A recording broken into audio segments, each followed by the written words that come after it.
যে দুনিয়াতে অনেক মানুষ এমন থাকবে যারা নিজেকে মুসলিম দাবি করবে, তারাও সালাত তথা নামাজ পড়বে, রমজান মাস আসছে তারা রোজা পালন করবে, তারাও হজ, যাকাত, দান, সাদকা, কুরবানি, ফিতরা, তসবিহ, তাহলিল, জিকির, আজকার যা আছে সমস্ত কিছু করবে। দুনিয়ার মানুষ তাকে মুসলিম হিসেবে আখ্যায়িতও করবে। সবাই জানবে এই কাজগুলো একজন মুসলিম করে আর ইনি একজন মুসলিম। কিন্তু কিয়ামতের সংকটময় সময়, সেই সময়তে আল্লাহ নবী আলাইহিস সালাম তিনি কিছু মানুষকে অস্বীকার করবেন তার উম্মত হিসাবে। কিয়ামতের মাঠে আল্লাহ নবী তাদেরকে দূর দূর করে তাড়িয়ে দেবে, ধিক্কার দেবে যে না, তোমরা আমার উম্মত নও।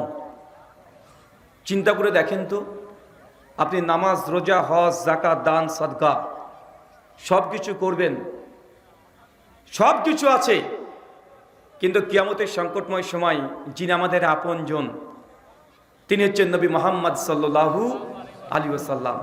তিনি যদি আমাকে অস্বীকার করে, দুনিয়াতে কোনো পিতা যদি তার সন্তানকে ত্যায্য পুত্র করে দেয়, এটা কষ্টের বিষয় নয়? অবশ্যই কষ্টের বিষয়। আপনি নওগাঁর মানুষ, আপনি ঢাকা সম্পর্কে ততটা ভালো জানেন না। আপনার পিতা অসুস্থ, এখন ধানমন্ডির পাশে যে ইবনে সিনা হসপিটাল আছে, আপনি এখান থেকে চলে গেছেন, আর আপনি জানেন ওখানকার একজন ডাক্তার আছেন যিনি আপনার গ্রামের এবং আপনার পরিচিত। একই সঙ্গে ক্লাস করেছেন, শৈশবকাল থেকে বড় পর্যন্ত একই সঙ্গে স্কুল গিয়েছেন, খেলাধুলা, খাওয়া দাওয়া, আদান প্রদান, লেনদেন সব করেছেন। কিন্তু বর্তমানে সে ইবনে সিনাতে এখন চাকরিরত অবস্থায় আছে। আপনি তাকে ফোনে কথা বলেছেন যে ভাই আব্বা অসুস্থ, এখন আপনি সেখানে তাকে জানিয়েই ইবনে সিনা হসপিটালে চলে গেছেন। যাওয়ার পরে আপনি তার কাছে সহযোগিতা যাচ্ছেন যে ভাই আমি তো ঢাকার কিছু চিনি না, তুমি তো ডাক্তার, একটু অন্য ডাক্তারকে বলে আমার পিতার একটা ভালো একটা পরিসরের ব্যবস্থা করে দাও। সেই সময় যদি ওই ব্যক্তি, আপনার বন্ধু, প্রতিবেশী, সে যদি বলে যে ভাই আপনাকে চিনতে পারছি না, কে আপনি, আমি চিনি না, কেমন লাগবে বলেন তো? অনেক কষ্টের না বিষয়টা? তার নবী তিনি তো আমাদের আপনজন। সহিহ বুখারী কিতাবুল ঈমান 15 নম্বর হাদিস, একজন মুমিন ব্যক্তি তার বাপের চাইতেও, নিজের মায়ের চাইতেও বেশি ভালো কাকে বাসতে হবে? আল্লাহ নবীকে। আপনি আপনার স্ত্রীকে যতটা ভালোবাসেন তার চাইতে ঢের গুণ ভালোবাসতে হবে নবীকে। যদি বাঁচতে না পারেন, আপনার ইমানের এখনো দুর্বলতা আছে, এখন ইমানটা পরিপূর্ণ হয় নাই। কেন? কিয়ামতের মাঠে নবী আলাইহিস সালাম তিনি আমাদেরকে শাফাত করবেন, সুপারিশ করবেন। সহিহ বুখারী দেখেন 6114 নম্বর হাদিস, সহিহ মুসলিম 196 নম্বর হাদিস। আল্লাহ বলছেন কিয়ামতের মাঠ যখন আল্লাহ সংগঠিত করে দিবেন, তারপর গোটা বিশ্ব জগৎ যা দেখছেন সমস্ত কিছু আল্লাহ ধ্বংস করে দিবেন, কিচ্ছু থাকবে না। থাকবে কথা বলেন?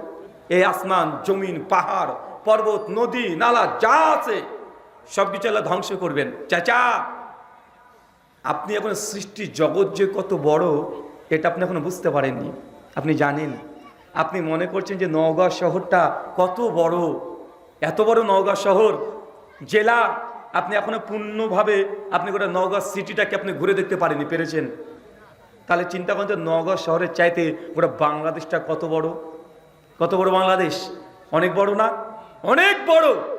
আর আমি যে দেশ থেকে এসেছি, আমার দেশ হচ্ছে ইন্ডিয়া, যেখানে মানুষের সংখ্যা 140 কোটি। বাংলাদেশের মানুষের সংখ্যা কত? 18 কোটি। তো বাংলাদেশের তুলনায় ইন্ডিয়ার কত বড় ভাবেন? বাংলাদেশ কত কোটি আছেন? 18 কোটি। ইন্ডিয়াতে মানুষ কত আছে? 140 কোটি। গোটা বাংলাদেশে আপনারা মুসলমানরা হচ্ছে সংখ্যা গরিষ্ঠ, সংখ্যায় বেশি। সংখ্যা কত হবে? সর্বোচ্চ 15 কোটি। ইন্ডিয়াতে মুসলমান আমরা সংখ্যা লঘু, সংখ্যা আমরা কম। যেন বাংলাদেশে হিন্দু দাদারা, সনাতনী দাদারা সংখ্যা লঘু না, তারা সংখ্যায় তারা কম। ইন্ডিয়াতে মুসলমানরা সংখ্যায় কম। তাও কত কোটি জানেন? 37 কোটি। কত কোটি? কেন বলেন তো? মানুষ এখন 140 কোটি, তাহলে 37 কোটি কি মুসলমান। তার মানে আপনাকে বুঝতে হবে যে বাংলাদেশ এত বড়, তো ইন্ডিয়া না জানি কত বড়।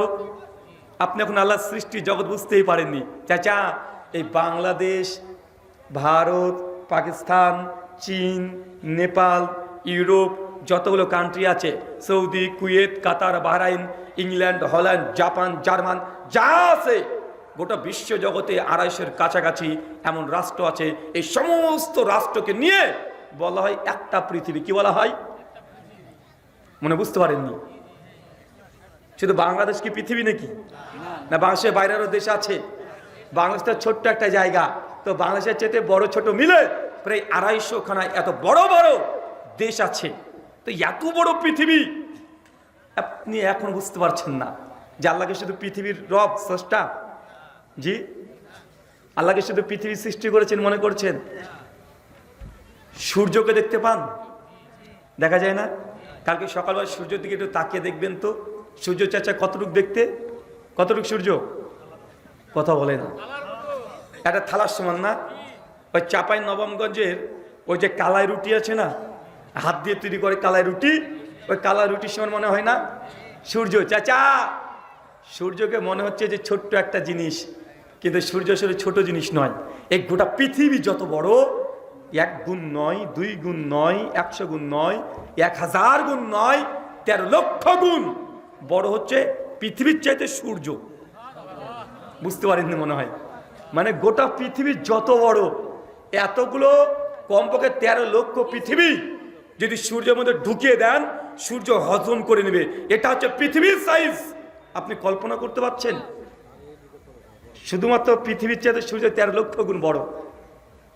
আর এই গোটা সৌরজগৎ, সোলার সিস্টেম, যারা মিল্কি ওয়ে গ্রহে আমরা বসবাস করি, এরকম সূর্য পৃথিবীর মতো কমপক্ষে 2 মিলিয়ন এই পৃথিবীর মতো গ্রহ আছে। মিলিয়ন মানে বোঝেন? 1 মিলিয়ন মানে 10 লাখ। কত লাখ? 2 মিলিয়ন মানে কত? 20 লাখ। মানে একটা সূর্যের আশেপাশে প্রায় এই চন্দ্র সূর্য গ্রহ এরকম প্রায় 20 লক্ষ এরকম গ্রহ, এরকম নক্ষত্র গোটা বিশ্ব জগতে বিদ্যমান আছে। এখন আপনি বলেন তো, আল্লাহ সুবহানাহু ওয়া তাআলা তিনি গোটা সৃষ্টি জগৎকে যেমন তৈরি করেছেন, সবগুলোকে ধ্বংস করে দিবেন কেন? কারণ এই গোটা সৃষ্টি জগৎকে আল্লাহ রচনা করেছেন আপনার পরীক্ষার জন্য। কার জন্য? তার জন্য। কুল্লু মান আলাইহা ফান ওয়া ইয়াবকা ওয়াজহু রাব্বিকা যুল জালালি ওয়াল ইকরাম। সমস্ত কিছু যা তৈরি করেছে আল্লাহ, সবকিছু আল্লাহ ধ্বংস করে দিবে। শুধুমাত্র মানুষকে পরীক্ষা করার জন্য এত বড় সৃষ্টি জগৎ আল্লাহ সুবহানাহু ওয়া তাআলা রচনা করেছেন। কিয়ামত যখন হবে, আল্লাহ নবী বলছেন সর্বপ্রথম কবর ফেটে আমি নবী মুহাম্মদ সাল্লাল্লাহু আলাইহি সাল্লামকে আল্লাহ তুলবেন। কোন নবী প্রথমে উঠবেন? আরো জোরে, কোন নবী? আমাদের সর্বশেষ নবী। আল্লাহ নবী বলছেন এটা গৌরবের বিষয় নয়, আমি দুনিয়াতে সর্বশেষ প্রেরণ হয়েছি, কিন্তু আল্লাহ সুবহানাহু ওয়া তাআলা প্রথম আমাকে উত্থিত করবেন।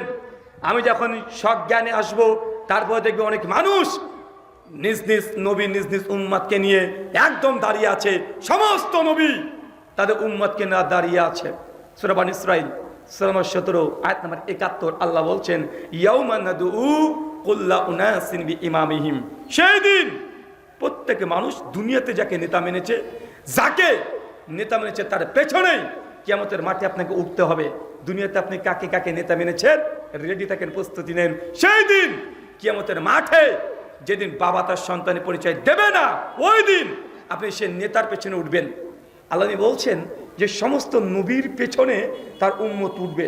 সকলে যখন জ্ঞান ফিরে পাবে, সেই সময়তে সমস্ত উম্মাত ছুটে নবী আদমের কাছে চলে যাবে, গিয়ে চিৎকার করে বলবে ইয়া আদম, আপনি হচ্ছেন এমন সম্মানিত ব্যক্তি যে আল্লাহ আপনাকে 2 হাতে নিজ হাত দিয়ে তৈরি করেছে। আজকে কঠিন মুহূর্ত, কিয়ামতের মাঠ, আল্লাহ আজকে বিচার করবেন। একটু আমাদের জন্য সুপারিশ করেন, একটু রব আল্লাহ সুবহানাহু থেকে বলে আসেন যে আমাদেরকে মুক্তি দিয়ে দেয়, আমাদেরকে জান্নাত দিয়ে দেন। নবী আদমের কাছে গিয়ে তার উম্মত সবাই ছুটে গিয়ে বলবে আপনাকে আল্লাহ সুবহানাহু এত সম্মানিত করেছে যে 2 হাত দিয়ে আল্লাহ আপনাকে তৈরি করেছে।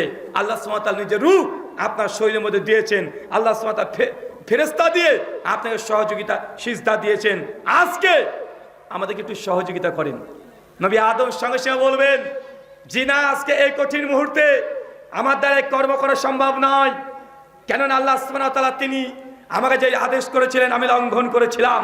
আল্লাহ যদি আজকে সেই লঙ্ঘন করার কারণে আমি নবী আদমকে যদি প্রশ্ন করে আজকে আমি কি জবাব দেব? আল্লাহ আমাকে বলেছিলেন গাছে গাছে যেও না, কিন্তু আমি গিয়েছিলাম। আল্লাহ যেদিকে প্রশ্ন করে কি জবাব দেবো? ইয়া নাফসি ইয়া নাফসি করে চিৎকার মারবেন নবী আদম। কোন নবী কথা বলেন? নবী আদম নবী। তার উম্মতকে বলে আমি পারবো না, আজকে আমি পারবো না। আরে আমি তো একটা ভুল করে ফেলেছিলাম, আমি তো কাছে কাছে চলে গেছিলাম। আল্লাহ যদি আমাকে প্রশ্ন করে, যদি আমাকে প্রশ্ন করে আজকে আমি কি জবাব দেব? নবী আদম নিজে ত্যাগ করে বলবে, যাও তোমরা নূহ নবীর কাছে চলে যাও। সমস্ত উম্মত নবী নূহের কাছে যাবে, যে তার প্রশংসা করবে। নবী নূহ আলাইহিস সালাম বলবে, জি না, আজকে আমি এই কাজ করতে পারবো না। কেননা আমি আল্লাহ সুবহানাহু ওয়া তাআলাকে, আল্লাহ যখন আমাকে নৌকা তৈরি করতে বলেছিল, আমি নৌকা তৈরি করেছিলাম, কিন্তু আমার কাফের সন্তান, তার প্রতি আমার এতটাই দয়া উতলে পড়েছিল, আমি আল্লাহকে বলেছিলাম, আল্লাহ আমার সন্তান কেনানকে একটু নৌকাতে চাপাই। আল্লাহ সেদিন আমার এই দোয়া করাটাকে পছন্দ করেনি, আল্লাহ রাগান্বিত আছেন। আজ কিয়ামতের মাঠে যদি আল্লাহ সেই প্রশ্ন আমি নূহকে যে জিজ্ঞাসা করে, আমি কি জবাব দেব? আজকে আমি তোমাদের সহযোগিতা করতে পারবো না, যাও তোমরা ফিরে যাও। ইয়া নাফসি, আজকে আমার কি হয়? কোন নবী বলেন তো চাচা? নবী নূহ আলাইহিস সালাম।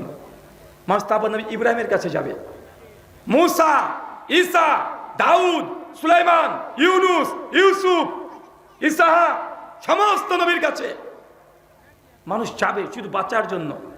একটু সুপারিশ, একটু শাফাত। যখন নবী ঈসা আলাইহিস সালামের কাছে মানুষ যাবে, তখন তিনি বলবেন, আমার দ্বারা সম্ভব নয়, যাও সর্বশেষ নবী মুহাম্মদ রাসূলুল্লাহ সাল্লাল্লাহু আলাইহি ওয়াসাল্লামের কাছে যাও। আজকে তিনি যদি কিছু করতে চান তিনি করতে পারবেন, সবাই যাও। সমস্ত উম্মত যখন ছুটে যেতে যাবে আল্লাহ নবীর দিকে, আল্লাহ নবী ওই কিয়ামতের মাঠেই তিনি সিজদারত অবস্থাতে একদম সিজদা দিয়ে তিনি চিৎকার দিয়ে কান্না করছেন, ইয়া উম্মতি ইয়া উম্মতি ইয়া উম্মতি। আল্লাহ, আজকে ভয়ঙ্কর পরিস্থিতিতে আমার উম্মতের কি হবে? আমার উম্মত, আমার উম্মত। নবী চিৎকার মেরে কান্না করছেন। কার জন্য চাচা? উম্মতের জন্য। বাকি নবীরা কি বলেছে? ইয়া নাফসি। আপনার আমার নবী কি বলেছে? ইয়া উম্মতি। আপনি উম্মতের যোগ্যতা রাখেন? আপনি এখনো জর্দা পান খাওয়া ছাড়তে পারেননি, দুর্গন্ধ নিয়ে এই কোরআনের মজলিসে বসে আছেন, আছেন না নাই? কথা বলেন। আপনি একজন জেনাকারী। 14 ফেব্রুয়ারিকে আপনি মূল্যায়ন করে 14 ফেব্রুয়ারি হাজার হাজার যুবক তরুণরা তারা জেনা করেছে। এটা নবীর উম্মত। এই উম্মতের জন্য নবী কান্না করছেন। এই নবী এই উম্মতের জন্য আপনার লজ্জা লাগা দরকার। আল্লাহ নবী ওই সময়তে উম্মত কিনে চিন্তা করেন কি হবে। আল্লাহ সুবহানাহু ওয়া তাআলা আসবেন, মুহাম্মদ সাল্লাল্লাহু আলাইহি ওয়াসাল্লামকে জিজ্ঞাসা করবেন, আপনি কি চান? আল্লাহ নবী বলবেন, আল্লাহ আমি আমার উম্মতকে চাই। আল্লাহ যান, জাহান্নামে যান। যেসব উম্মত আপনার জাহান্নামী হয়ে গেছে, আমি আপনাকে সুপারিশ করার অনুমতি দিলাম। ওই ব্যক্তিদেরকে আপনি সুপারিশ করে আপনি জান্নাতে নিয়ে আসেন। আল্লাহ নবী গিয়ে অনেক জাহান্নামী উম্মতকে নিয়ে তিনি জান্নাতে নিয়ে আসবেন। আবার তিনি সিজদা পড়ে যাবেন। আল্লাহ আবার কি হয়েছে? আল্লাহ নবী তখন বলছেন, আল্লাহ আমার আরো চাই, অন্য কিছু নয়, আরো উম্মতকে চাই যারা গুনাহগার, পাপিষ্ঠ, পাপ করেছে। আল্লাহ নবী সেই দিন আবারও জাহান্নামে গিয়ে উম্মতকে নিয়ে তিনি জান্নাতে আসেন পরপর 3 বার। আপনি এখনো বুঝতে পারেননি আপনি কোন নবীর উম্মত, কোন নবী পেয়েছেন, আপনি এখনো বুঝতেই পারেননি। মূসা, ঈসা, দাউদ, সুলাইমান, ইউনুস, ইউসুফ, ইয়াকুব, জাকারিয়া, ইয়াহইয়া, সবাই তারা হাত তুলে থাকবেন, আজকে আমি পারবো না। অবশ্যই এই নবীগুলো শাফাত করবে, তাই প্রথমে করার অনুমতি তিনি পাবেন না। আমাদের নবী শাফাত করার পরে আল্লাহ তারপরে সমস্ত নবীকে বলবে, যাও এবার তোমরা তোমাদের উম্মতের জন্য শাফাত করো, সুপারিশ করো দ্বিতীয় স্টপে। কিন্তু আপনি এত বড় ভাগ্যবান যে নবী মুহাম্মদ সাল্লাল্লাহু আলাইহি ওয়াসাল্লাম উম্মত হিসেবে এসেছেন, আপনার শাফাত প্রথম হবে। আল্লাহ নবী বলছেন যে দুনিয়াতে যতগুলো নবী রাসূল এসেছে, যত নবী রাসূল এসেছে, সমস্ত নবীদের উম্মতরা যত জান্নাতে যাবে তার চাইতে ডবল উম্মত আমার উম্মত জান্নাতে যাবে। যদি ধরেও নেন, যদি হাদিস যঈফ, মিসকাত আল মাসাবি হাদিস নাম্বার 5137, সহিহ ইবনে হিব্বান হাদিস নাম্বার 2112, সনদে একটু দুর্বলতা আছে। শেখ আলবানী রাহিমাহুল্লাহ মিসকাত আল মাসাবি হাদিসকে তিনি হাসান বলেছেন, তবে শেখ শুআইব আরনাউত সনদে মধ্যে দুর্বলতা আছে, আর হাদিসটা আসলে দুর্বল। আল্লাহর নবী বলছেন যে আমার পূর্বে 1,24,000 নবী রাসূল এসেছে। কত লক্ষ? 1,24,000 নবী রাসূল এসেছে। এখন 1,24,000 নবী রাসূলের যত উম্মত জান্নাতে যাবে তার ডবল কোন উম্মত জান্নাতে যাবে? আমাদের নবী তথা আমরা জান্নাতি সব চাইতে বেশি হব। আল্লাহ নবী বলছেন কিয়ামতের মাঠে দেখবো কিছু কিছু নবী আছে যাদের পেছনে 1000 উম্মত আছে, কিছু এমন নবী আছে যাদের পেছনে 100 জন আছে, আর কিছু এমন নবীকে দেখবো 10 জন মাত্র উম্মত, আর কিছু এমন নবী আছে যার পেছনে কোনো উম্মতি নাই, নবী একাই দাঁড়িয়ে আছে, মানে তার দাঁত কেউ গ্রহণ করেনি। চিন্তা করতে পারছেন? নবী ঈসা নবীর উম্মত ছিল মাত্র 11 জন। কতজন? মাত্র 11 জন। নবী নূহ আলাইহিস সালাম তিনি 1-2 বছর নয় 950 বছর দাওয়াত দিয়েছে। কত বছর? 950 বছর।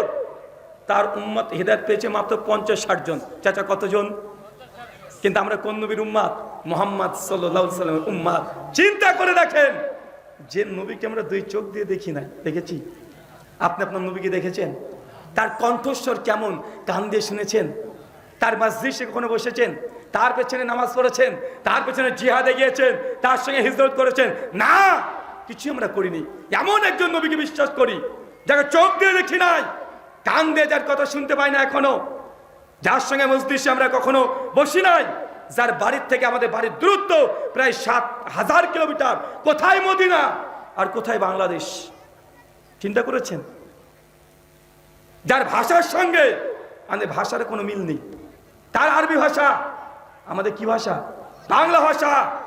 যার সঙ্গে বয়সের ডিস্টেন্স প্রায় 1500 বছর, 1500 বছর আগে কোথায় তিনি মরুভূমিতে এসেছিলেন, কিছু মানুষকে দাওয়াত দিয়েছিলেন, সে দাওয়াত আজকে বাংলাদেশ পর্যন্ত এসে এতগুলো মানুষ কেন এসেছেন আজকে?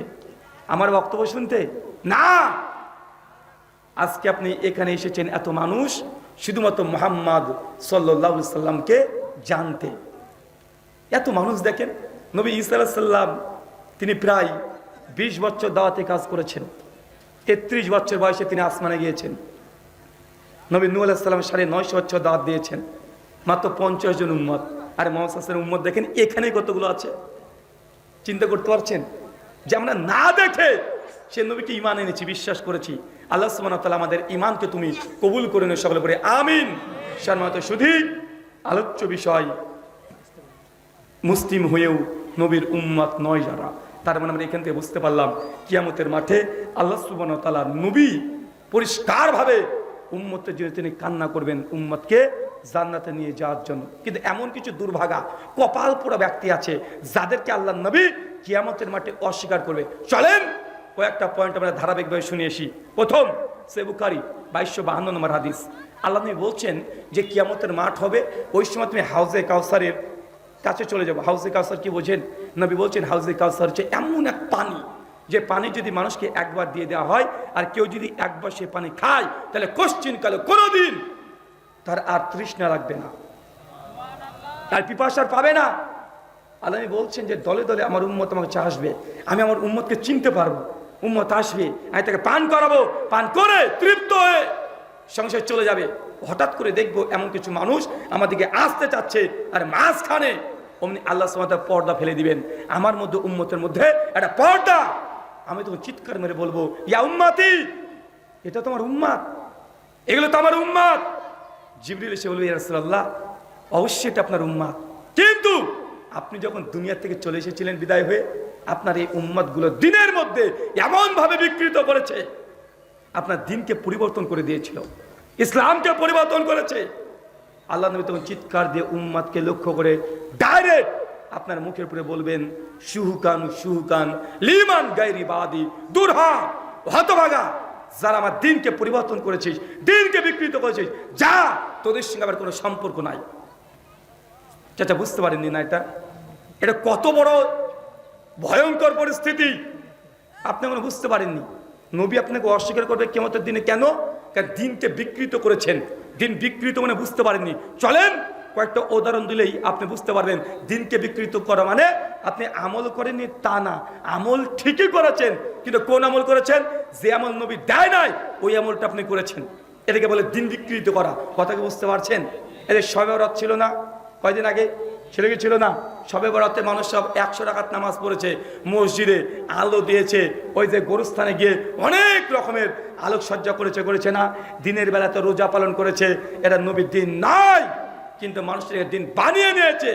আল্লাহ কিয়ামতের মাঠে এই ব্যক্তিকে বলবে, যা, তোদের কাছকে আমি চিনি না। চলেন সুনান তিরমিজি 3024 নম্বর হাদিস, আল্লাহ নবী বলছেন, আফজালু যিকরি লা ইলাহা ইল্লাল্লাহ, সবচেয়ে উত্তম জিকির কালেমা লা ইলাহা ইল্লাল্লাহ। চাচা বলেন তো, উম্মত তখন কোন জিকির করে? কোন জিকির করে? ইল্লাল্লাহ জিকির করে না? নবী কোন জিকির করতে বলেছে? লা ইলাহা ইল্লাল্লাহ। উম্মত কোন জিকির করছে? ইল্লাল্লাহ। এখন বলেন, দিন বিকৃত করা কি করা নয়? নবী বললেন উত্তম জিকির লা ইলাহা ইল্লাল্লাহ, আর উম্মত বলছে লা ইলাহা ইল্লাল্লাহ খুব বেশি বড় হয়ে যায়। এত বড় জিকির করার প্রয়োজন কি? আমি যে পীর হয়েছি, আমি যে বুজুর্গেও, আমি যে পণ্ডিত, আমি যে মাতব্বরি করতে পারি, এই জন্য উম্মতকে বলছে লা ইলাহা ইল্লাল্লাহ। এত বড় জিকির করার বাবা দরকার নেই। এই লা ইলাহা এই শব্দ কেটে বাদ দিয়ে দে, অর্ধেক বাদ দিয়ে, কারণ বাকি অর্ধেক পড়ে আছে ইল্লাল্লাহ। মুরিদকে বলছে ইল্লাল্লাহ জিকির কর, আছে না নাই? আর এক পীর সাহেবের দরবার বলছে, দেখো জিকির তো আর কিছু থাকলো না, এখন কোন জিকির করি?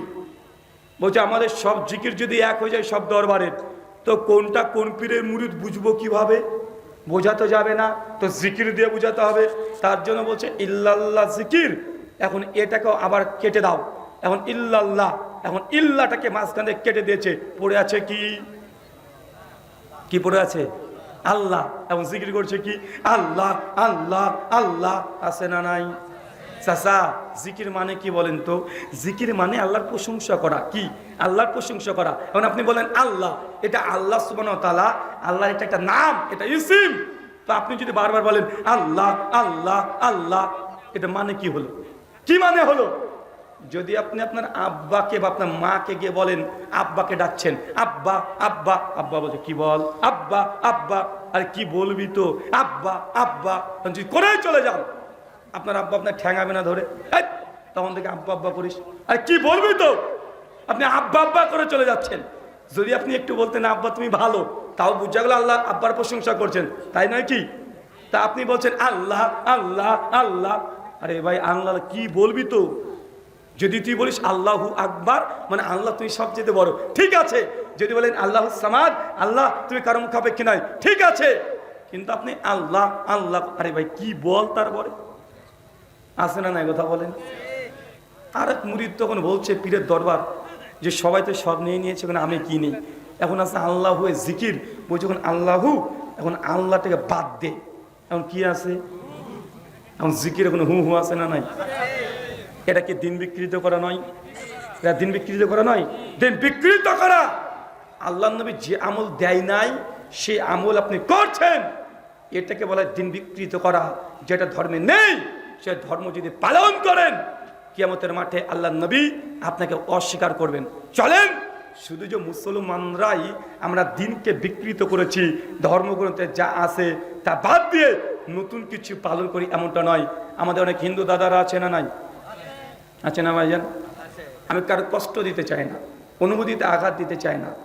আমাদের যেমন এই যে শবে বরাত, বাংলাদেশের মানুষ দেখে ভাবছে এটা মনে হয় মুসলমানদের অনুষ্ঠান, ভাই মনে করে কি করে না? যখন রবিউল আউয়াল মাসে 12 তারিখ আসে, নবীজির জন্মদিবস পালন করে, মানুষ ভাবে এটা মুসলমানদের অনুষ্ঠান, মনে করে কি করে না? যখন মুহররম মাসে 10 তারিখ আসে, এক শ্রেণী মানুষকে দেখবেন হাতে ওই বিলেট নিয়ে, চেন নিয়ে হাই হোসেন করে বুকটাকে পেটাচ্ছে, বাইরেকার মানুষ মনে করে এটাই মনে ইসলাম ধর্ম, মনে করে কি করে না? অথচ ইসলামের সঙ্গে এগুলোর কোনো সম্পর্ক নেই, এটা মানুষের বানানো। এটা কি বানানো? আমি একজন পণ্ডিত মশাইকে জিজ্ঞাসা করছিলাম যে পণ্ডিতজি, এই যে শীতকালে আসলে দেখবেন হরিনাম বাসর হয়, হরিনাম বাসর বোঝেন? মানে নামযজ্ঞ 3 দিন বা 7 দিন নামযজ্ঞ হয়। বিশেষ করে সনাতনী বৈষ্ণবী মতবাদ যারা আছে, যারা কৃষ্ণ ভক্ত, তারা এই নামযজ্ঞটা করে হরিনাম বাসর। শ্রী চৈতন্য মহাপ্রভুর অনুকরণে তারা এই কাজটা করে থাকে। একজন পণ্ডিতকে জিজ্ঞাসা করছি যে 3 দিন আমরা যে বক্তব্য দিচ্ছি, আমাদের যদি কোনো আলোচনা হয়, আমরা কোরআনের কথা বলি, হাদিসের কথা বলি, জান্নাত জাহান্নামের কথা বলি, কিছু আদেশ নিষেধ উপদেশ এগুলো বলি। কিন্তু তাদের অনুষ্ঠানে কি হয়, 3 দিন ধরে একই কথা বলে, হরে কৃষ্ণা কৃষ্ণ কৃষ্ণ হরে হরে, হরে রাম রাম রাম হরে হরে। বলে কি বলে না? 16 নাম 32 অক্ষর। তাহলে এই তসবিও জপ করে, 16 মালার তসবি জপ করে না? তারাও জপ করছে। আমি একজন পণ্ডিতজিকে জিজ্ঞাসা করলাম যে পণ্ডিতজি, 3 দিন ধরে যে এই কথাটা আপনি বলেন, মানে এটা কেন বলেন? বলছে এটা ঈশ্বরের নাম জপ করা। কেউ যদি হরে কৃষ্ণ মহামন্ত্র জপ করে, তাহলে ওই ব্যক্তির যত গুনাহ আছে, পাপ আছে, সবগুলো ঈশ্বর ক্ষমা করে দিবে। কেউ যদি গীতা মন্ত্র, গীতা শ্লোক যদি পাঠ করে তো শোনে, তাহলে সে মোক্ষ লাভ করবে। শ্রীমদ্ ভাগবত গীতা অধ্যায় 18 শ্লোক নম্বর 70 থেকে 76 পর এই কথাগুলো তিনি আমাকে বললেন। আমি তখন বললাম যে পণ্ডিতজি, আপনি বললেন যে হরে কৃষ্ণ কৃষ্ণ কৃষ্ণ হরে হরে, হরে রাম রাম রাম হরে হরে, এটা হচ্ছে মহামন্ত্র। আচ্ছা, মহামন্ত্রটা কোথায় আছে? এই মহামন্ত্র কোথায় আছে? উনি তখন, যেহেতু আমি প্রশ্ন করছি আর আমার সম্পর্কে উনি জানেন যে আমি সনাতন শাস্ত্রে একটু যৎসমানে ঘাটাঘাটি করি, আচ্ছা কোথায় আছে? উনি তখন বলছেন শাস্ত্রে তো থাকার কথা। আমি তখন বলছি, দেখেন, যদি শ্রীকৃষ্ণ প্রসঙ্গে আমরা জানতে চাই, তাহলে মূলত আমাদের 4টে গ্রন্থ বৈষ্ণবী মতবাদে বিশ্বাস করা হয়। 4টে গ্রন্থ: 1 ভাগবত গীতা, 2 ভাগবত পুরাণ, 3 বিষ্ণু পুরাণ, 4 ব্রহ্মা বৈবর্ত পুরাণ, আর 5 কিছু কিছু হরিবংশ পুরাণ। এটাকে তারা বিশ্বাস করে থাকে, মেনে থাকে। এটা 4টে গ্রন্থ বৈষ্ণবী মতবাদের সবচেয়ে বেশি তারা এটাকে ফলো করে। আর সার্বিক দিক থেকে সনাতন ধর্ম নির্ভর করছে 4টে বেদের উপরে। কিসের উপরে? বেদ। কিন্তু যে মহামন্ত্র আমি শুনলাম বা এটা জপ করা হয় 3 দিন 7 দিন, এই মহামন্ত্র আমার জানা মতে 4 বেদে, ঋক্সাম যজু অথর্ব, 4 বেদে মূল মন্ত্রের সংখ্যা আছে 20,536টা। কতগুলো চাচা? কোরআনে কতগুলো শ্লোক আছে, মানে আয়াত আছে? 6,236টা টোটাল কোরআনের আয়াত। বেদে আছে কতগুলো? 20,536। তার মানে বুঝতে পারছেন কোরআনের 4 গুণ। কথা বুঝতে পারছেন? মানে কোরআনের ডবলেরও ডবল এতগুলো মন্ত্র। আমার চ্যালেঞ্জ, 4 বেদের মধ্যে হরে কৃষ্ণ মহামন্ত্র নাই, কেউ দেখাতে পারবে না। এখন কৃষ্ণের কথা কোথায় আছে? কৃষ্ণের কথা তো ভাগবত গীতাতে আছে। শ্রীমদ্ ভাগবত গীতায় 18খানা অধ্যায় আছে, 700খানা মন্ত্র তথা শ্লোক আছে। 700 শ্লোকের মধ্যে এক জায়গাতেও হরে কৃষ্ণ এই মন্ত্র ভাগবত গীতাতেও নেই। তাহলে অনেকে বলতে পারে, তাহলে হুজুর তাহলে ভাগবত পুরাণে আছে। ভাগবত পুরাণে 12টা স্কন্ধ আছে, কমপক্ষে 10,000-এর কাছাকাছি শ্লোক তথা মন্ত্র আদি আছে। তার মানে ভাগবত পুরাণে মনে হয় আছে। আমার জানা মতে ভাগবত পুরাণেও এই মহামন্ত্র নেই। তাহলে মানে মহাভারতে আছে। মূল মহাভারতের সংখ্যা, শ্লোকের সংখ্যা প্রায় 1 লাখ। কত লাখ? 1 লক্ষ। মহাভারতের 1 লক্ষ শ্লোকের মধ্যে এই মহামন্ত্র নাই। এটা আমার চ্যালেঞ্জ। নাই। তাহলে মনে হয় রামায়ণে আছে, তাও নেই। কোথায় আছে? কোথায় আছে সেটাও জানি। তবে যেই গ্রন্থগুলোতে আছে, সেই গ্রন্থগুলো সনাতন দাদারাই বলে এগুলো অথেন্টিক নয়, মানে প্রামাণিক নয়। এই প্রত্যেকটা গ্রন্থই যেগুলো প্রামাণিক নয়, যেন পদ্মা পুরাণে কয়েকটা পাওয়া যায়, রাধাতন্ত্রমে পাওয়া যায়, আর কালীসন্তরণ উপনিষদে পাওয়া যায়, কিন্তু মূল গ্রন্থে এই শ্লোকটা, এই মন্ত্রটা পাওয়া যায় না। এটা আমার চ্যালেঞ্জ, বলতে কাউকে কষ্ট দেওয়ার জন্য না। আমি বোঝানোর চেষ্টা করছি যে সমাজে, সে মুসলমান হোক চাই হিন্দু হোক, যে সমাজে হোক, এমন কিছু সমাজে আচরণ করা হয়, আচরণবিধি মানে যে ধর্মের সঙ্গে 5 পয়সা কানেকশন নাই। যেন আমাদের হুজুরা মারা গেলে কি করে? কোরআন পড়ে না? ইসলামের সঙ্গে সম্পর্ক আছে? হিন্দু পণ্ডিতদেরকে দেখবেন, ওদের মারা গেলে ওরা গীতা পাঠ করে না? মানুষ মারা গেছে, গায়ত্রী মন্ত্র পাঠ করছে। কি করছে? গায়ত্রী মন্ত্র পাঠ করছে। ওম ভূর্ভুবস্সুহা তৎসবিতুর্বরেণ্যং ভার্গো দেবস্য ধীমহি ধিয়ো ন প্রচোদয়াৎ। ওম ভূর্ভুবস্সুহা। আর বলে তো মরা মানুষ মরে গেছে, ও গায়ত্রী মন্ত্র নিয়ে এখন কি করবে? বুঝতে পারলেন না? মনে হয় আমাদের মানুষ যখন মারা যায় দেখবেন 10-12 জন উঁচু টুপি পরা হুজুরকে ডেকে নিয়ে আসে, মাদ্রাসা থেকে হাফেজে কোরআনকে ডেকে নিয়ে আসে। বাপ মারা গেছে, বাপের সামনে 20-30 জন বসে গেছে, কোরআন মাজিদকে নিয়ে পড়ছে, পড়ে পড়ে বলছে এই যে কোরআন মাজিদ পড়ছি না, কোরআন পড়ছি, এখন এই মরা মানুষটার নাকি নিকি হচ্ছে। কি বলে না? আপনাকে একটা উদাহরণ দিই, আপনি কষ্ট নিয়েন না। কোরআন দেখাচ্ছে পড়ছে একটা হাফেজ, কোরআনটাকে খুলেছে, কোরআন কি আছে? সূরা বানী ইসরাইল আয়াত নম্বর 32, পড়তে পড়তে 32 নম্বর আয়াত, মরা মানুষ আপনার বাপ শুয়ে আছে, আর ওখানে পড়ছে ইয়া আইয়ুহাল্লাযিনা আমানু লা তাকরাবুজ জিনা। বাংলা মানে হে বিশ্বাসীগণ, তোমরা জেনার ধারে কাছে যেও না। আমার সাদা মনে সাদা প্রশ্ন, বলেন তো মরা মানুষকে এখন উঠে জেনা করবে? তো ওর কাছে এক পড়ে লাভ কি? মানে বুঝলেন না মনে হয়? আরে ব্যাটাটা মারা গেছে, এখন এ কি জিনা করবে? এখন ওর কাছে গিয়ে কোরআন পড়ছে। সুনান তিরমিজি ফাজালে কোরআন হাদিস নাম্বার 2910, সনদ হাসান। আলানি বলছেন কেউ যদি কোরআন মাজিদে 1 হরফ পড়ে তাহলে 10 নেকি, কেউ যদি সে 1 হরফ শোনে তারও 10 নেকি।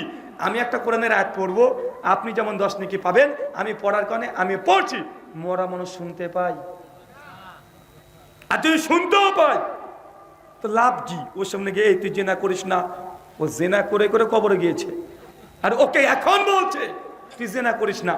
আরেকজন হাফেজ জায়গায় পড়তে পড়তে সূরা মাইদা সূরা নম্বর 5 পারা নম্বর 6 আয়াত নম্বর 90 চলে এসেছে, কি পড়ছে?